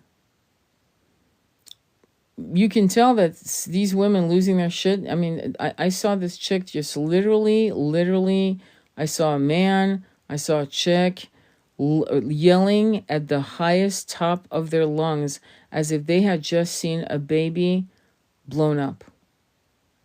I expect that behavior for that. Not for this. That is completely unhinged. Okay? Completely unhinged. We look like, when people see us acting like that in the rest of the world, in parts of the world where they've been occupied, like in Europe, and they have history of that in their memories. You know, grandpa will tell you, yeah, you know, I remember when the Germans, they blah, blah, yeah, okay? When they see us acting like that, it makes us look weak and like we're assholes. Just so you know. Okay? That's not good. And yeah, it does matter. Because I'll tell you why. Because we're family. When you're an American, you're family. When you're French, you're family. When you're Irish, you're family. That means when you're family, you keep your dirty laundry to yourself. That means you keep it under pocket. You keep it close to your chest. If you're going to... I don't know what this trend is about people putting the camera in front of them and crying. Just sobbing. Just full on. You might hear me cry, but you'll never see me cry. Not because I'm afraid. By the way, don't get me wrong. I have no problems with tears. I have a problem with people using capitalism with their tears. In other words, they are trying to attract likes, shares, comments, money. They're not doing it for authenticity. If I see someone saying, I'm starving, I've got a cash app, and they're crying, that's a whole different scene, okay? They're trying to show you, I'm broke, I'm skinny, I haven't eaten in like 3 or 4 days, and you can tell they're not lying. And they've got tears in their eyes. Like, don't confuse me. But when people are just crying over bullshit on camera to get fucking views, that's toxic. I'm complete. Go ahead and ask me, Jessica. Thank you. When you're complete, I have an off-topic question at the end. Go ahead. Ask me. That's so true. I know. Isn't that true? Like, people do that all the time. It drives me crazy. But I'm glad that many of us are very positive. Many of us know that we're going to be okay. You're typing away, Jessica, I hope. Many of us are going to be fine. And you're going to see a lot of people not doing well at all. Why? Because they've decided that they're not going to do well. They've decided that their reality is now the handmaid's tale. You know, I'd love to take them on a first... Reality is now the handmaid's tale. You know, I'd love to take them on a first class... Reality is now the handmaid's tale. You know, I'd love to take them on a first class plane ticket to Afghanistan. Then they'll understand what the fuck they're talking. Yeah, you want to talk about Handmaid's Tale? There you go, right over there. Oh, you don't want to be here? Oh, okay. So now you know the difference between where you live in America, where you can go down to 7-Eleven and get a soda in your shorts and tank top and talk all you want on your cell phone. Okay? Not the same as what they're doing to these women in Afghanistan. Unbelievable, the arrogance. Have you heard of or know about the Atlantean Codex? No, I haven't. What does that mean, the Codex? Is it light codes? Because there are terms that are used that I don't know, but I know the subject. So, because I know it under different terms. So, is the Codex light codes, upgrades, what have you? Is that what you're talking about? Or are you talking about something completely different than that? Like completely, okay, this was given to me in a reading. Yeah, but Codex, did you look that up to see what it means? Because Codex is code, right? So when you look at Atlantean codes, are they saying that you had light codes from the Atlanteans during the Golden Age, or right before the fall, or during the fall? Or were you there when it was first established? Like, be more specific if you don't mind. Yes, I'm supposed to integrate. Oh, this integrate. It's unfair, right? Because there's not a lot you can type. My parents took their foster kids to Algeria to show them poverty. The kids stopped complaining. Then I asked the Chandler, and he said it is a soul remembrance for me only. Well, let me ask you this. Do you remember it? Do you remember it? This code to bringing gifts forward. I'm gonna be very blunt with you, okay? I don't like it when these people act so obtuse, like they're not gonna just tell you straight up. When I do an Akashic reading, I tell you exactly what the fuck's going on. So let me put it this way: your light codes come from multiple incarnations. There are levels of ascended light codes that came from Atlantis, typically not during the fall, but either during the Golden Age or right before it got weird, like really funky with the factions fighting against the, I'm going to call them the 1% because they're back here right now. We're actually dealing, a lot of the 1% are the original Atlanteans that were fucking up back then. Just so you know, on the side note. In terms of those light codes, of not just ascension, but also of, like you said, you call them gifts, of tools, of knowledge. They come from not just Atlantis, before you ever incarnated in Atlantis. So think of being a warrior, and you have a sword and a shield and a short sword and a helmet. And each incarnation, so before you incarnated as an Atlantean, you were a starseed, and you left your short sword behind. Then you came as an Atlantean, and then you left your shield behind.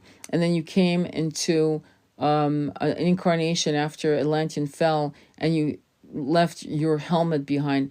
Those are all tools, what you would call gifts. And they come forward, but sometimes it's not so complicated. You either have the gifts or you don't. Gifts meaning tools, meaning knowledge, skill sets. I don't like to call them gifts, because then suddenly it puts you, or not you personally, but people on a pedestal. And that's not really okay. That's not my bag. But I will say that these are all skill sets. And these skill sets are something that you've had for many incarnations. I mean, thousands, probably millions of incarnations. I kid you not. And you just need to just relax, meditate, and literally simply call on them. I'm not joking. Sometimes, okay, what are the gifts I'm supposed to know? And go into meditation and see what they tell you. I'm not kidding. How do I guide a dark night of the soul, and how to lean into... How do I guide a dark night? The dark night of the soul is something that is so intense. I'm going to ask you something, okay? And unfortunately, I can't hear your voice and so forth. But let me just say this. When a person goes through a true dark night of the soul, because a lot of people are dramatic and they're going through depression. And dark night of the soul is beyond depression. It's you can't breathe. You don't want to be here. but something's hooking you into staying. It's the weirdest, it's a loop. And some people don't survive it. And it's worse than any depression you can imagine. Because there's a part of you that is being held up by an unseen hand from the light beings, making you, it's like somebody's grabbed your eyelids and put toothpicks so that you cannot not see the shit you're supposed to see. And so the way you go through it is to consciously sit through a particular thing that's going through that's massively painful, and let it rip through your heart.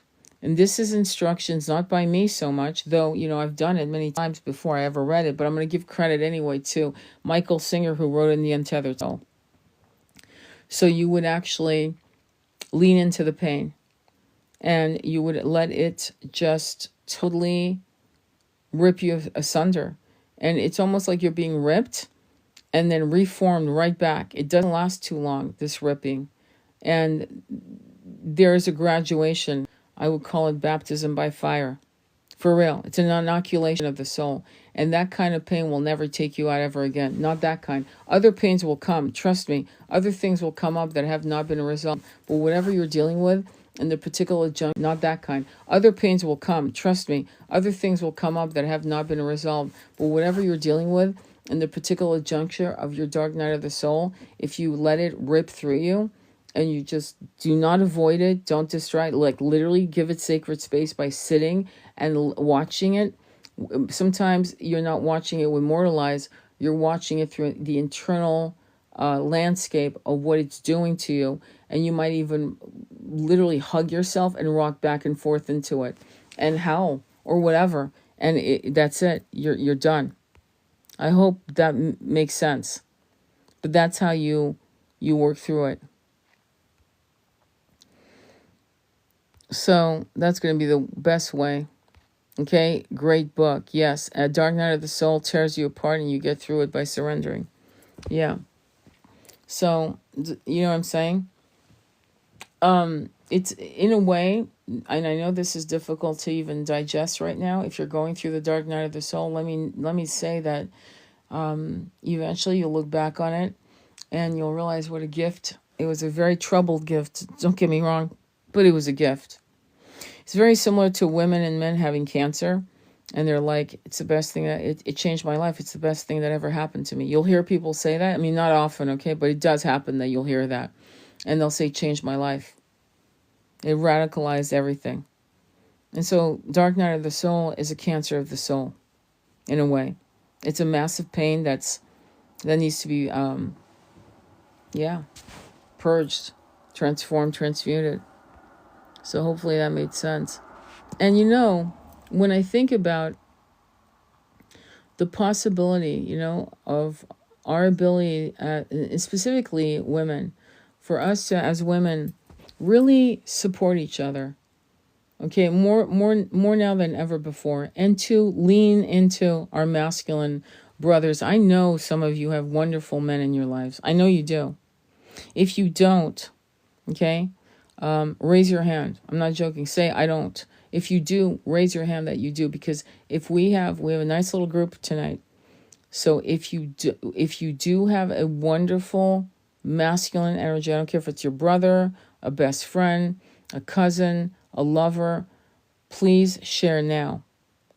Do you have a beautiful sacred masculine? I can say I do. Do you?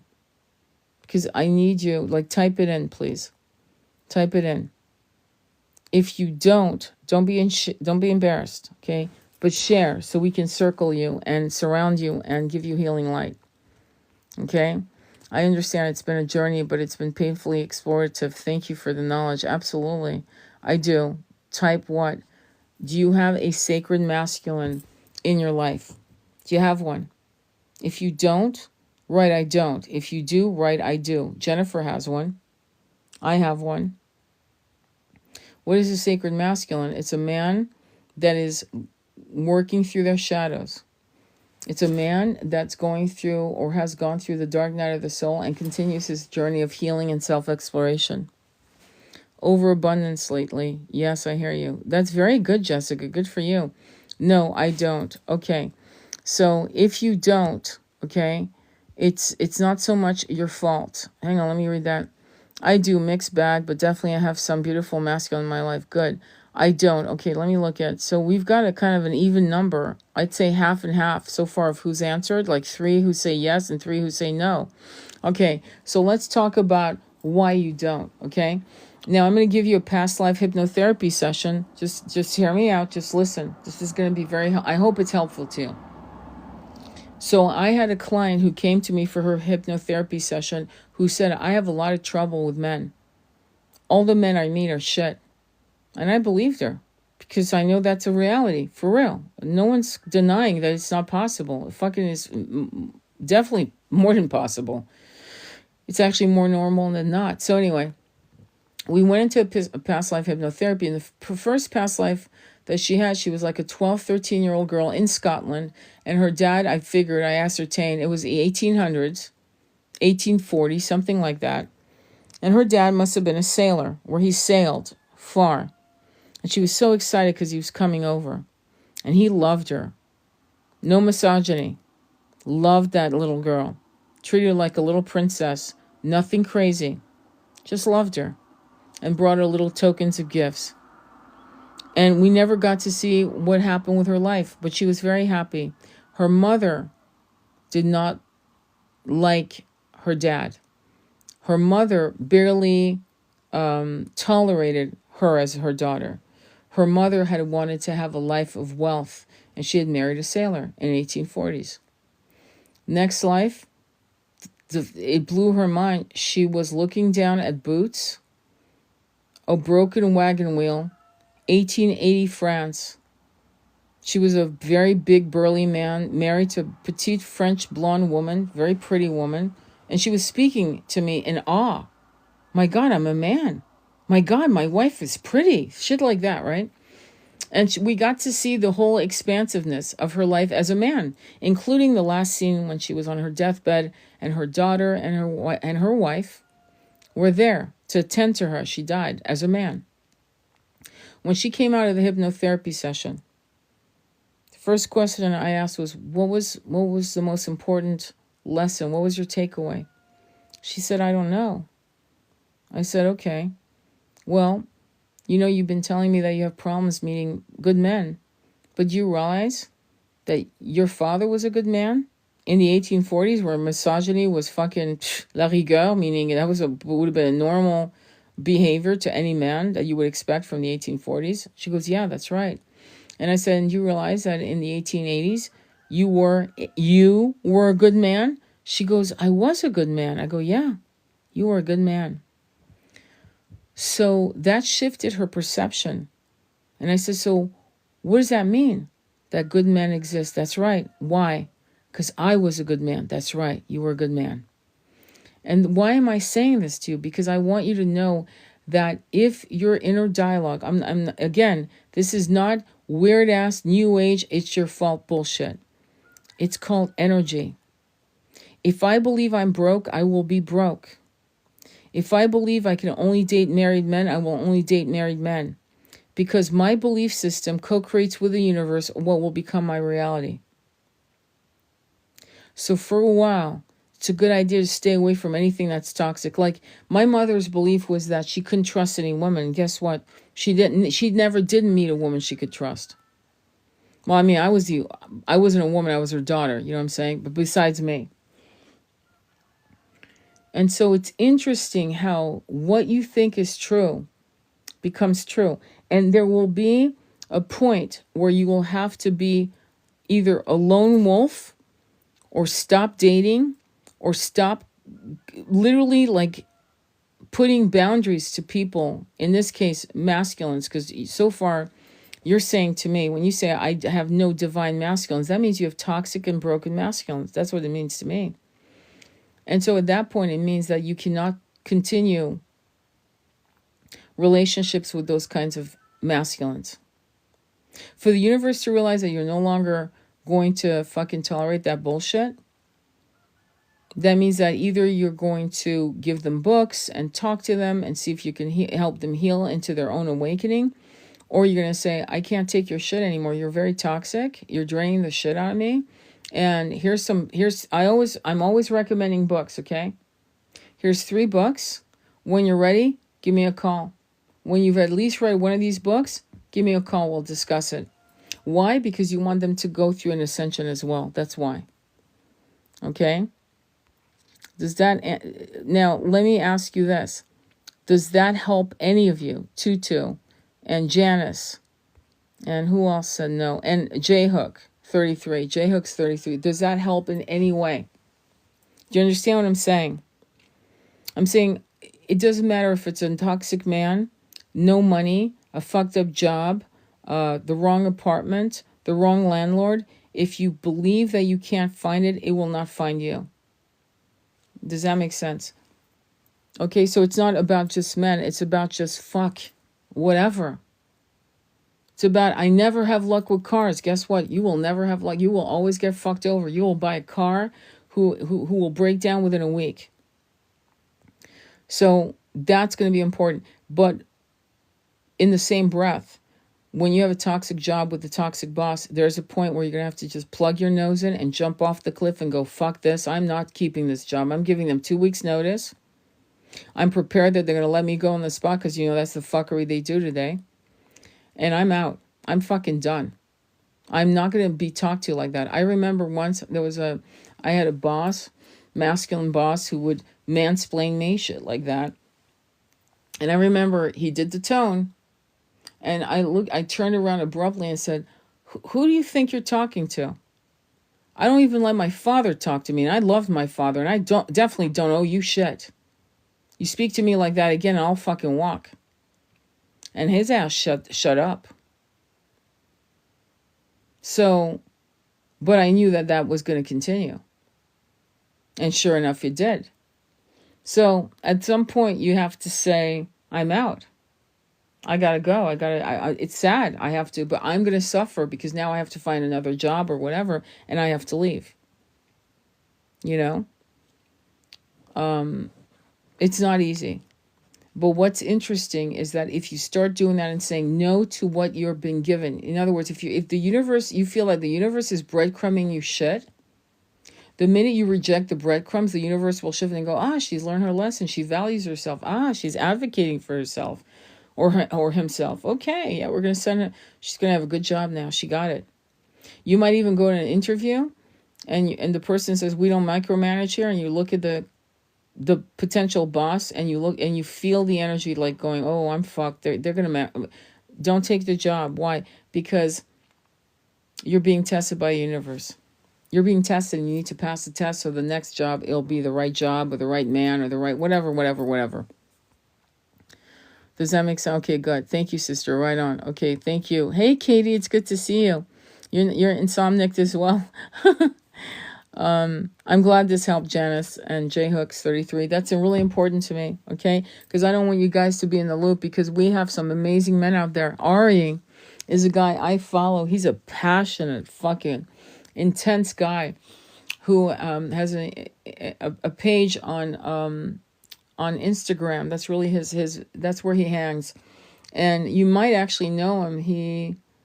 What is it called? He has these oils. It's moringa oil infused with blue lotus. It's called Rituals. It's called Rituals oil. He's out of Australia. And he's a big, powerful man. And he philosophizes and he talks about the sacred divine feminine. And he talks about the divine masculine. And he talks about the toxicity. He talks about Gaza. He talks about all kinds of shit. Really amazing man, right? You guys that follow me, you know who I'm talking about. Ari, Arri. He's amazing. So you need to just constantly surround yourself with, even if it's just on social media, find these beautiful divine masculines, not because you want to try to get to know them on a personal level, but because you want the vibration on your feet of really beautiful men. Beautiful, kind, loving, masculine, strong, protective, who call men out, who are enamored by the divine feminine, who are grateful to be a masculine, to be around the presence of divine feminines, who value their own multidimensional light being, who have done the shadow work, who continue doing the shadow work. They're out there. They are out there. Believe me. I see a lot of them. And you guys, if you guys are young, you are very lucky to be in this generation. Very good. Solar plexus nerves. I hear you. Look for the ones who are actively working on themselves. Absolutely. And they're out there. And they come in all shapes and sizes. All shapes and sizes. They really do. They're amazing. They're amazing men. But, don't, if you see toxic masculines that are saying stupid shit, block them from your feed. I block a lot of people. I block all kinds of people that I don't want them on my feed. I just don't want them. They haven't said anything to me personally. They don't even know I'm alive. But I'll see some kind of bullshit that's toxic, and I'll go, I don't want to see this. Sometimes I'll say, don't be so judgmental. And then they come on my feed with more shit. I'm like, fucking done. Game over. I'm out. I don't want you on my feed. So I block them. So I want you to realize that you have the power to edit your experience on social media. Okay? I remember telling a couple of my clients, female clients, I was saying, on Pinterest, you have like all these. I remember telling a couple of my clients, female clients, I was saying, on Pinterest, you have like all these female bodies, and yeah, okay. On Instagram, do you like, I don't know, like, follow women with amazing bodies, bodies that you wish you had, yeah. And how does that make you feel? Like shit. So why are you following them? Well, because I want to be, I wanted to inspire me. How long have you been following them? 2-3 years. Have they inspired you into action? They laugh. No. Then all you're doing is self-harming yourself, aren't you? In comparing yourself to these women's bodies where they're actually making money sitting in the gym for 3 to 4 hours a day or more. And you're comparing yourself to them, aren't you? Yes. So how does that make you feel? Like shit. Unfollow these women. Unfollow, not because you're jealous, not because if it had inspired you by now, you'd either have their body or a body like that, or you'd be happy with your body. And it's not working. All you're doing is self-harming. So these are things that you may want to consider as you go through your evolution. Great points. And yes, I've been doing that subtly. Lots of peace. Oh, that's beautiful. I'm glad to hear that. I'm very glad to hear that. So, those are the tricks, my friends. If it helps you get to where you need to go, then absolutely follow these women. They're amazing. I have a couple women I'm following. Not so much because I want their bodies, but they have great fucking exercise tips. So I just want, because, there's a certain freedom of being, my age. There's a certain freedom. I think when I was in my 20s, to be honest, I couldn't relate to any of the bodies because during the 80s, heroin chic was big. That was a problem. And that meant that Kate Moss was in style, and anybody that had a voluptuous body, big tits, hips, an ass, thighs, this, that, and the other, with a tiny waist, we were not popular. Women that had those bodies, we were not looked at with any type of, respect by the fashion industry. On the streets, yes. But in terms of, seeing yourself in magazines, that was not happening. So it was a hard time. It was not easy to be a woman in those days. Anyway, anything else that you want to talk about that's going to help? Any questions? I would love to answer some of your questions on the ascension, on how you're feeling as a woman, how you're feeling as a man. Like, don't be shy. Do you have anything that you want to share that would help this little group that we have tonight? Because it's time to share a lot. Anything at all where you want to talk about what you want to share about your own evolution, especially in the last, say, week. Like, what have you learned? What have you learned from these supposed leaders? Or what have you learned from what's going on in the world? Let me ask you this. Are you in a state of despair that you actually think nothing can change on the planet? Have you given up the hope of us ever attaining 5D? Or do you fully believe that it's right there? It's right there. Sharing vulnerability will let us support you. Exactly. Thank you. Sharing vulnerability will let us support you. Yeah, share. I a couple days ago I asked people, what are you afraid of? And they're just they're what was their concern? I think fear. Just fear of the unknown was their main concern. Fear of failing, um, fear of not being good enough.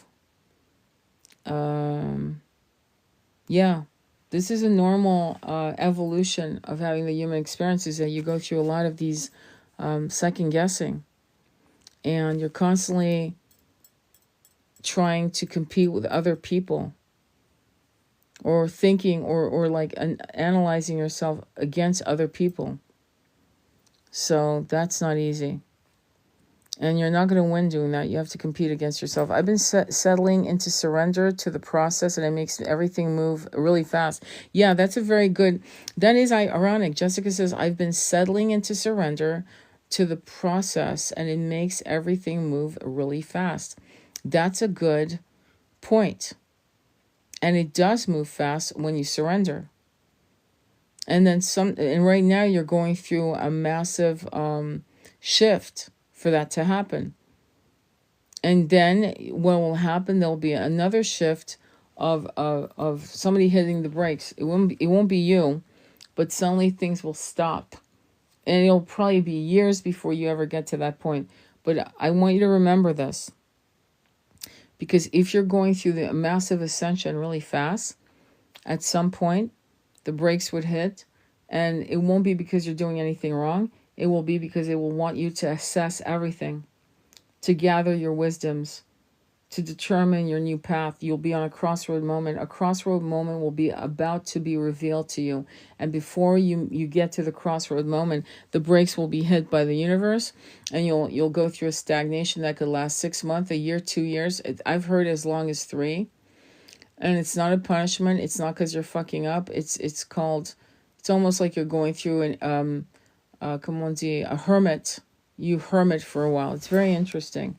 And it can be very frustrating, but if you can remember I said that, you will completely surrender to that. And the minute you surrender to that, it'll speed up pace as well. In other words, that hermiting time won't be as necessarily long as it could be if you fight against the machine.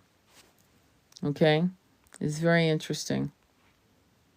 So, love this. Yeah, I know. I love that too. Very interesting. So, love this. Yeah, I know. I love that too. Very interesting. So, love this. Yeah, I know. I love that too. Very interesting. So, love this. Yeah, I know. I love that too. Anyway, you won't believe this. My phone went dead. So I apologize. That is so funny. That this is the first time it's happened to me in a long time. I didn't realize how long we were.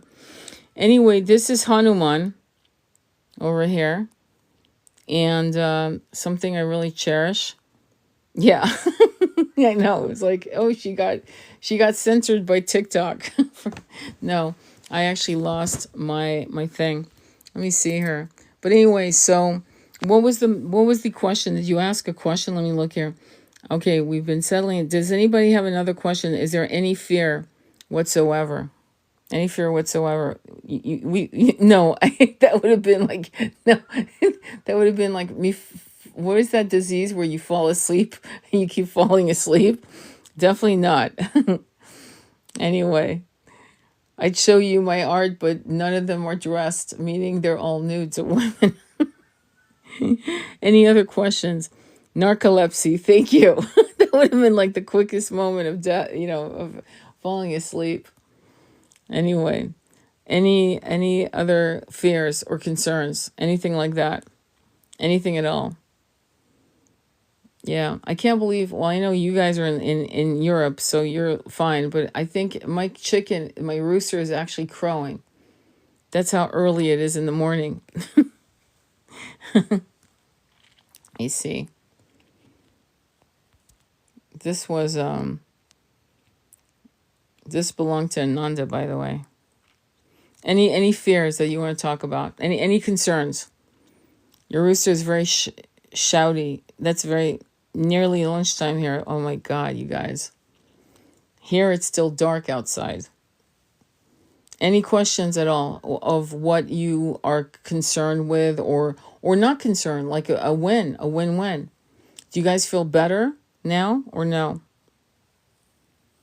Do you feel better at all? Explain that picture. Yeah, it's Hanuman. He was the protector of Rama. And he is very dear to me. If you look at his face. And he was a monkey god. And he was just this incredible spirit. And there was a monkey army. I can tell you a story that was really cool. So after I'd done ayahuasca, I went up into the mountains of Northern California.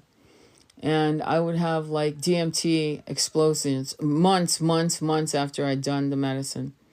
And one day, I had this incredible woman with atop a gray horse across a river.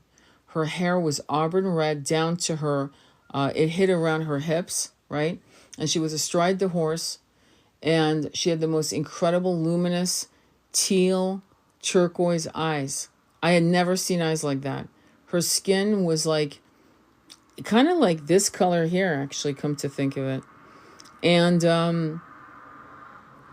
when I looked down at her lower face, do you see how he has the monkey face, the monkey god?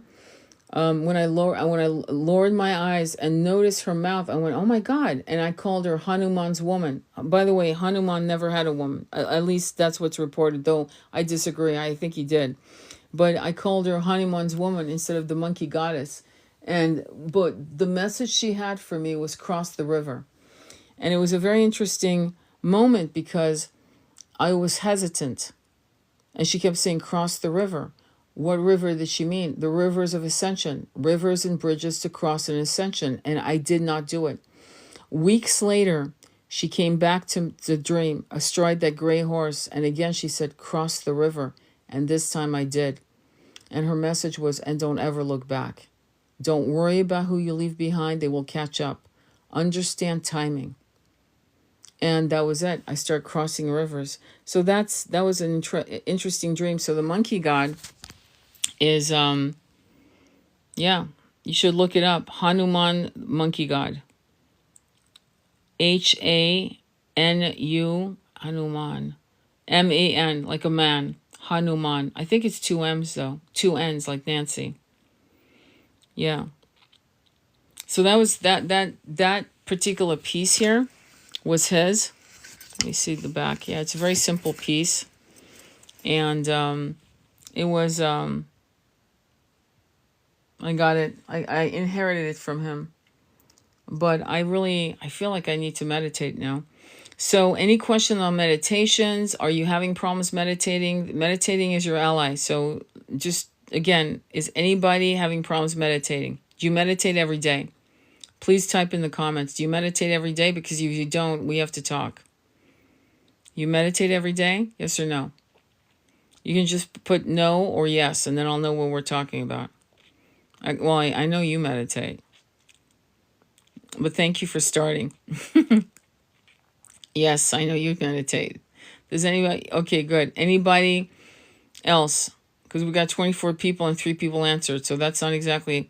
Anybody meditate? This is important. This is a very important question because if you want to get to where you want to go, meditation is going to be your ally. And if you're having problems meditating because you are having problems with your monkey mind, running amok in your head, and you are expecting something else, like silence, then you're wrong. There's no silence in meditation unless you're doing breathing, pranayama breathing. You will have moments of silence, but I mean moments, okay? Seconds. Anybody else meditating? Anybody else meditating? Yes or no? So now I have 4 people saying yes. Is it 4? Yeah, it's 4. 1, 2, 3, 4. Anybody else meditating? Because here he is in the pose. And the mudra, his hand is in a certain mudra. Hang on, let me see if I can do it like this. No, I can't show you anywhere. But do you see how his hands are in a mudra? Like one hand's cupped over the other.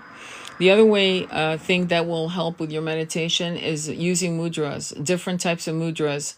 And I've posted different types of mudras on my profile page. Just look it up. Okay. You'll see all these mudras, and that'll help a lot. Any other questions or concerns or shares or fears? Do you guys know we're going to be okay? That 2025 is going to be fine? That, we're still going through massive growing pain. There are massive changes happening. And we need peace on the planet. We can't continue doing this. This cannot continue. That's the most important thing right now. All right? I'm excited for the future. So am I.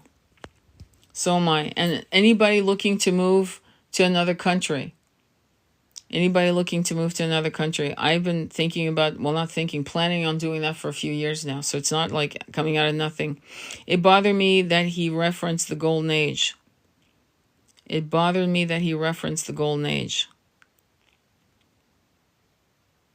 Okay. Well, why? That's a very good, in his expense. Yes. Yes, I see what you're saying. Well, we'll see. What I'm going to say to you is this. If you've ever looked at any battles, because we're about to go through a battle, right? The battle always promises something greater than ourselves. In fact, the speech before a battle are always promising shit that's impossible.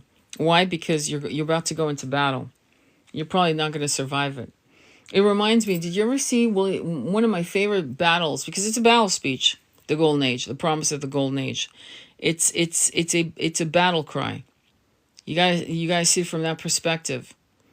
If you guys remember Braveheart, one of my favorite movies, one of many, I mean, fucking so many, but in Braveheart, do you remember when he does his speech to his men, William Wallace, Mel Gibson, and they start laughing because he says, you're probably not going to fucking survive this shit anyway. And they all laugh because it's like, what the fuck, man? What, is he for real? But he does. He wants them to get to a certain mindset. That's why I told you that, and I shared with you that these leaders that came on and said things like, it's not a good morning, like Nancy Pelosi is being shown saying, it's not a good morning. Well, shit. I don't know about you, but you don't have to worry about groceries, and I know most of us do. You don't have to worry about where you're going to live next week, but many of us do. You don't have to worry about healthcare because you're getting it for free, BICT, you know what I mean? But many of us do. So it's not a good morning? In spite of all your blessings, you're still ungrateful? That's not a leader. Does that make sense? So it's a battle speech. And it has to be that way, or else it would be a negative situation. You got to admit, even she gave her concession speech was, we're going to look into the stars. And then somebody said, wait, hang on, that's from, what the fuck was it from? Harry Potter, Dumbledore. She actually took a line from Dumbledore saying, well, whatever, it doesn't matter where she took the line. The point is, at least it was positive. You gotta do that shit. You can't just say, oh, we're fucked. It's like, fuck. You're fucked. We're all fucked. It's like, that's not leadership. Leadership is don't worry. We're going to make it. And we are going to make it. We're going to make it. What the fuck's going to happen? The planet has evolved and survived.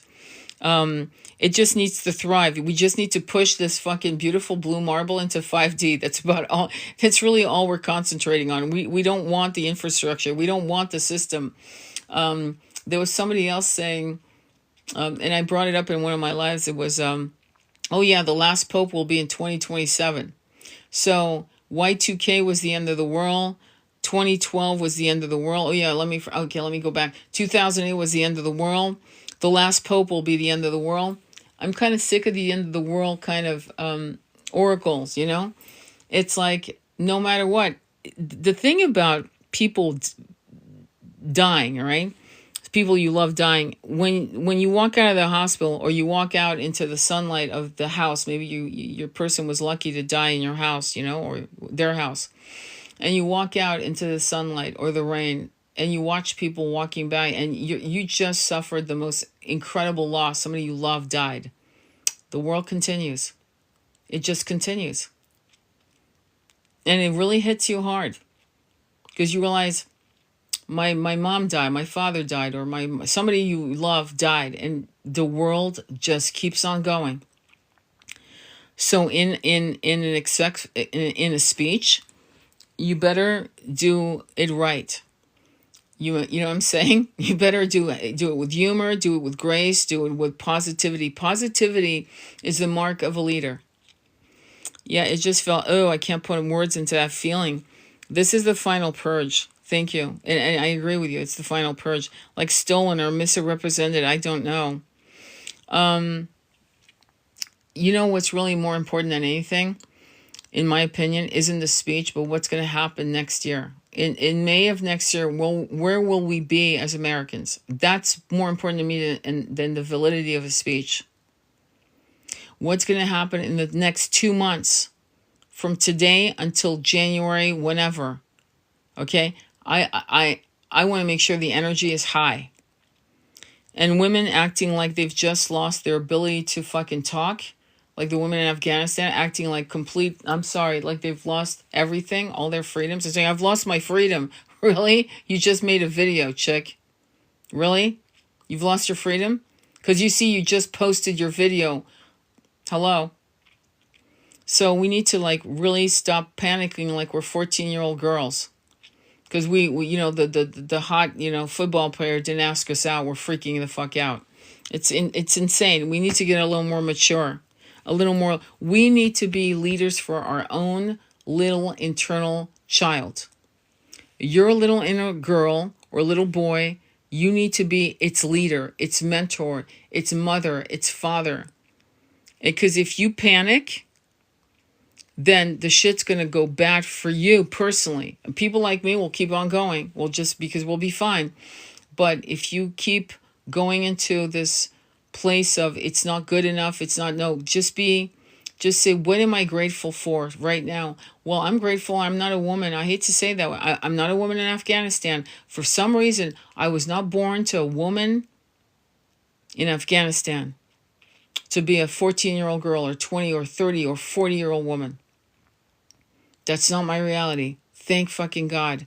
And while I have a voice as a woman, let me write articles. Let me write content. Let me say things about what's going on in Afghanistan. Let me do good. Let me stop thinking about myself. I remember I was dealing with a massive level of pain. Massive, massive. You have no idea. I do not have breast cancer. I never have, knock on wood. But I did a whole book on breast cancer. Because to alleviate my own pain or feeling of disempowerment, I thought, well, I can't heal me, but I sure in the hell can help other women with their pain. And so I focused on that. So sometimes when you are dealing with your own disappointments, the best thing you can do is say, how can I be I'm not happy. Fuck this. I'm not doing well. However, how can I be of service to other women or men? Or humanity, or children, or animals, whatever, however, I don't care. How can I do that? And then you put your focus in that, and you'll get all the joy of people saying, I'm so glad you did this. I know it was just a moment I paused. It's okay. It's okay, I went through massive loops during this whole 3 months of, discovering what was going on, what people were offering in the election. I was excited, to be honest with you. I was personally excited over Kennedy. What you give out comes back. Exactly. I was very excited about Kennedy and the disappointment of him seceding, like stepping out of the race. And that morning he was in a courtroom. I thought, hang on, I think it was either Massachusetts or Pennsylvania. He was in a courtroom and he was on camera in the morning. I'll never forget. It was like 10-ish in the morning. East Coast time, saying, so I'm at court, and then I have to take another plane to go to another, where I'm being sued in another state. And by 4 o'clock, he had announced that he had joined ranks with Trump. And I was disappointed. I didn't fucking cry and lose my shit, but I realized they were gonna fucking have him go from fucking state to. They were gonna drain his money. They were gonna drain him. Okay, I don't know who's pulling this shit. Where they're suing independent candidates, where they think that's okay to do that. I don't know who they are, but we need to collectively find out who they are. That they're not leaving independent candidates to run. Why? Because we need to know why it's happening, who's doing it, and how to stop them from doing it ever again. Does that make sense? Because as long as we allow things like that to happen, it's ugly. It's going to be ugly. Doesn't matter whether or not you're for Kennedy or Jill Stein or anybody else. It's the fact that, it's the fact that we've got people controlling shit, and it's not allowing some of the strongest voices and our best voices to actually run for our country. I'm interested in a reading.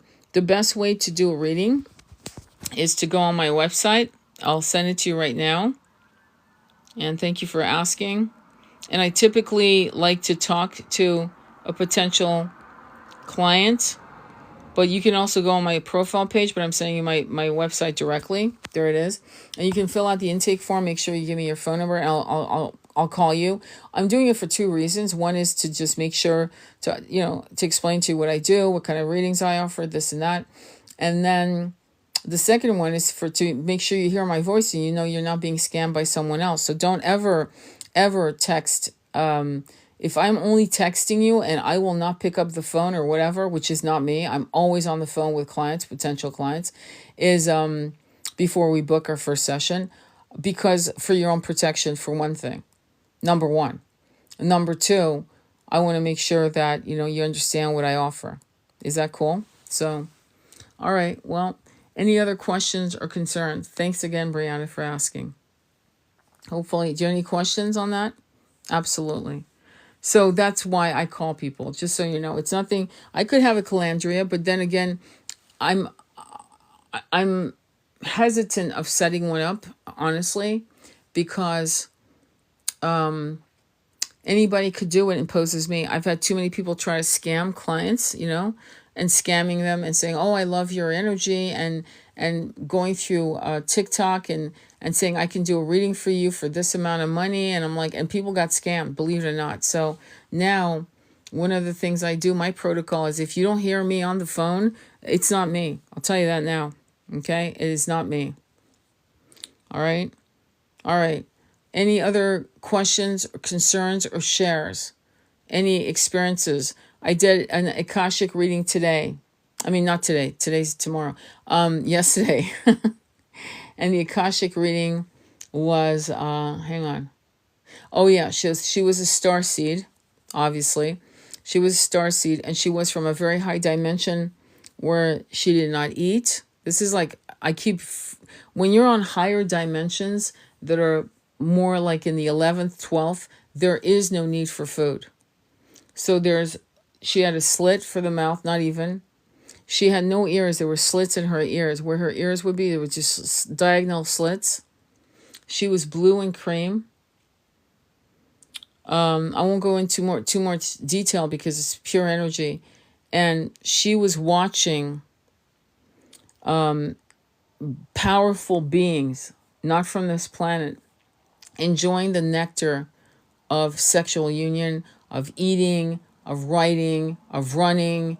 And she was like, I really want to know what that feels like to have this experience, because in her dimensional reality, everything was like pasteurized. Everything was the same. It was kind of boring. And so she wanted to have that experience. And in one of her incarnations, she was a high priestess, half Anunnaki, half human. And she had just, how do I put this? Pretty intense though. She was a high priestess and she had harmed her twin. harmed him, unalived him. And she was like 6'9" in that vision. The next thing you know, she was a Native American man in kind of like a fair, being pelted with fruits and vegetables. And his hair was cut.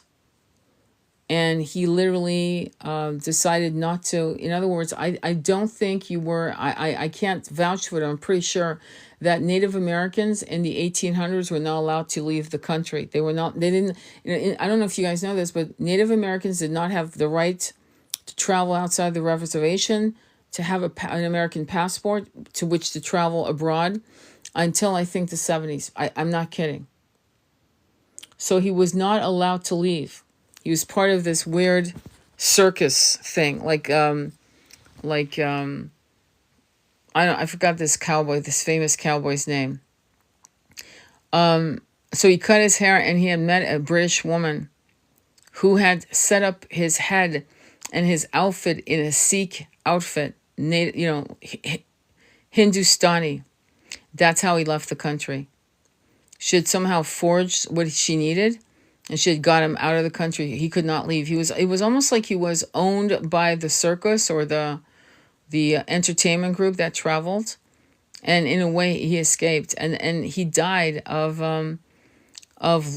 tuberculosis. And it was interesting because my client said, I you know what, I've had problems with my lungs. It's felt very, very heavy.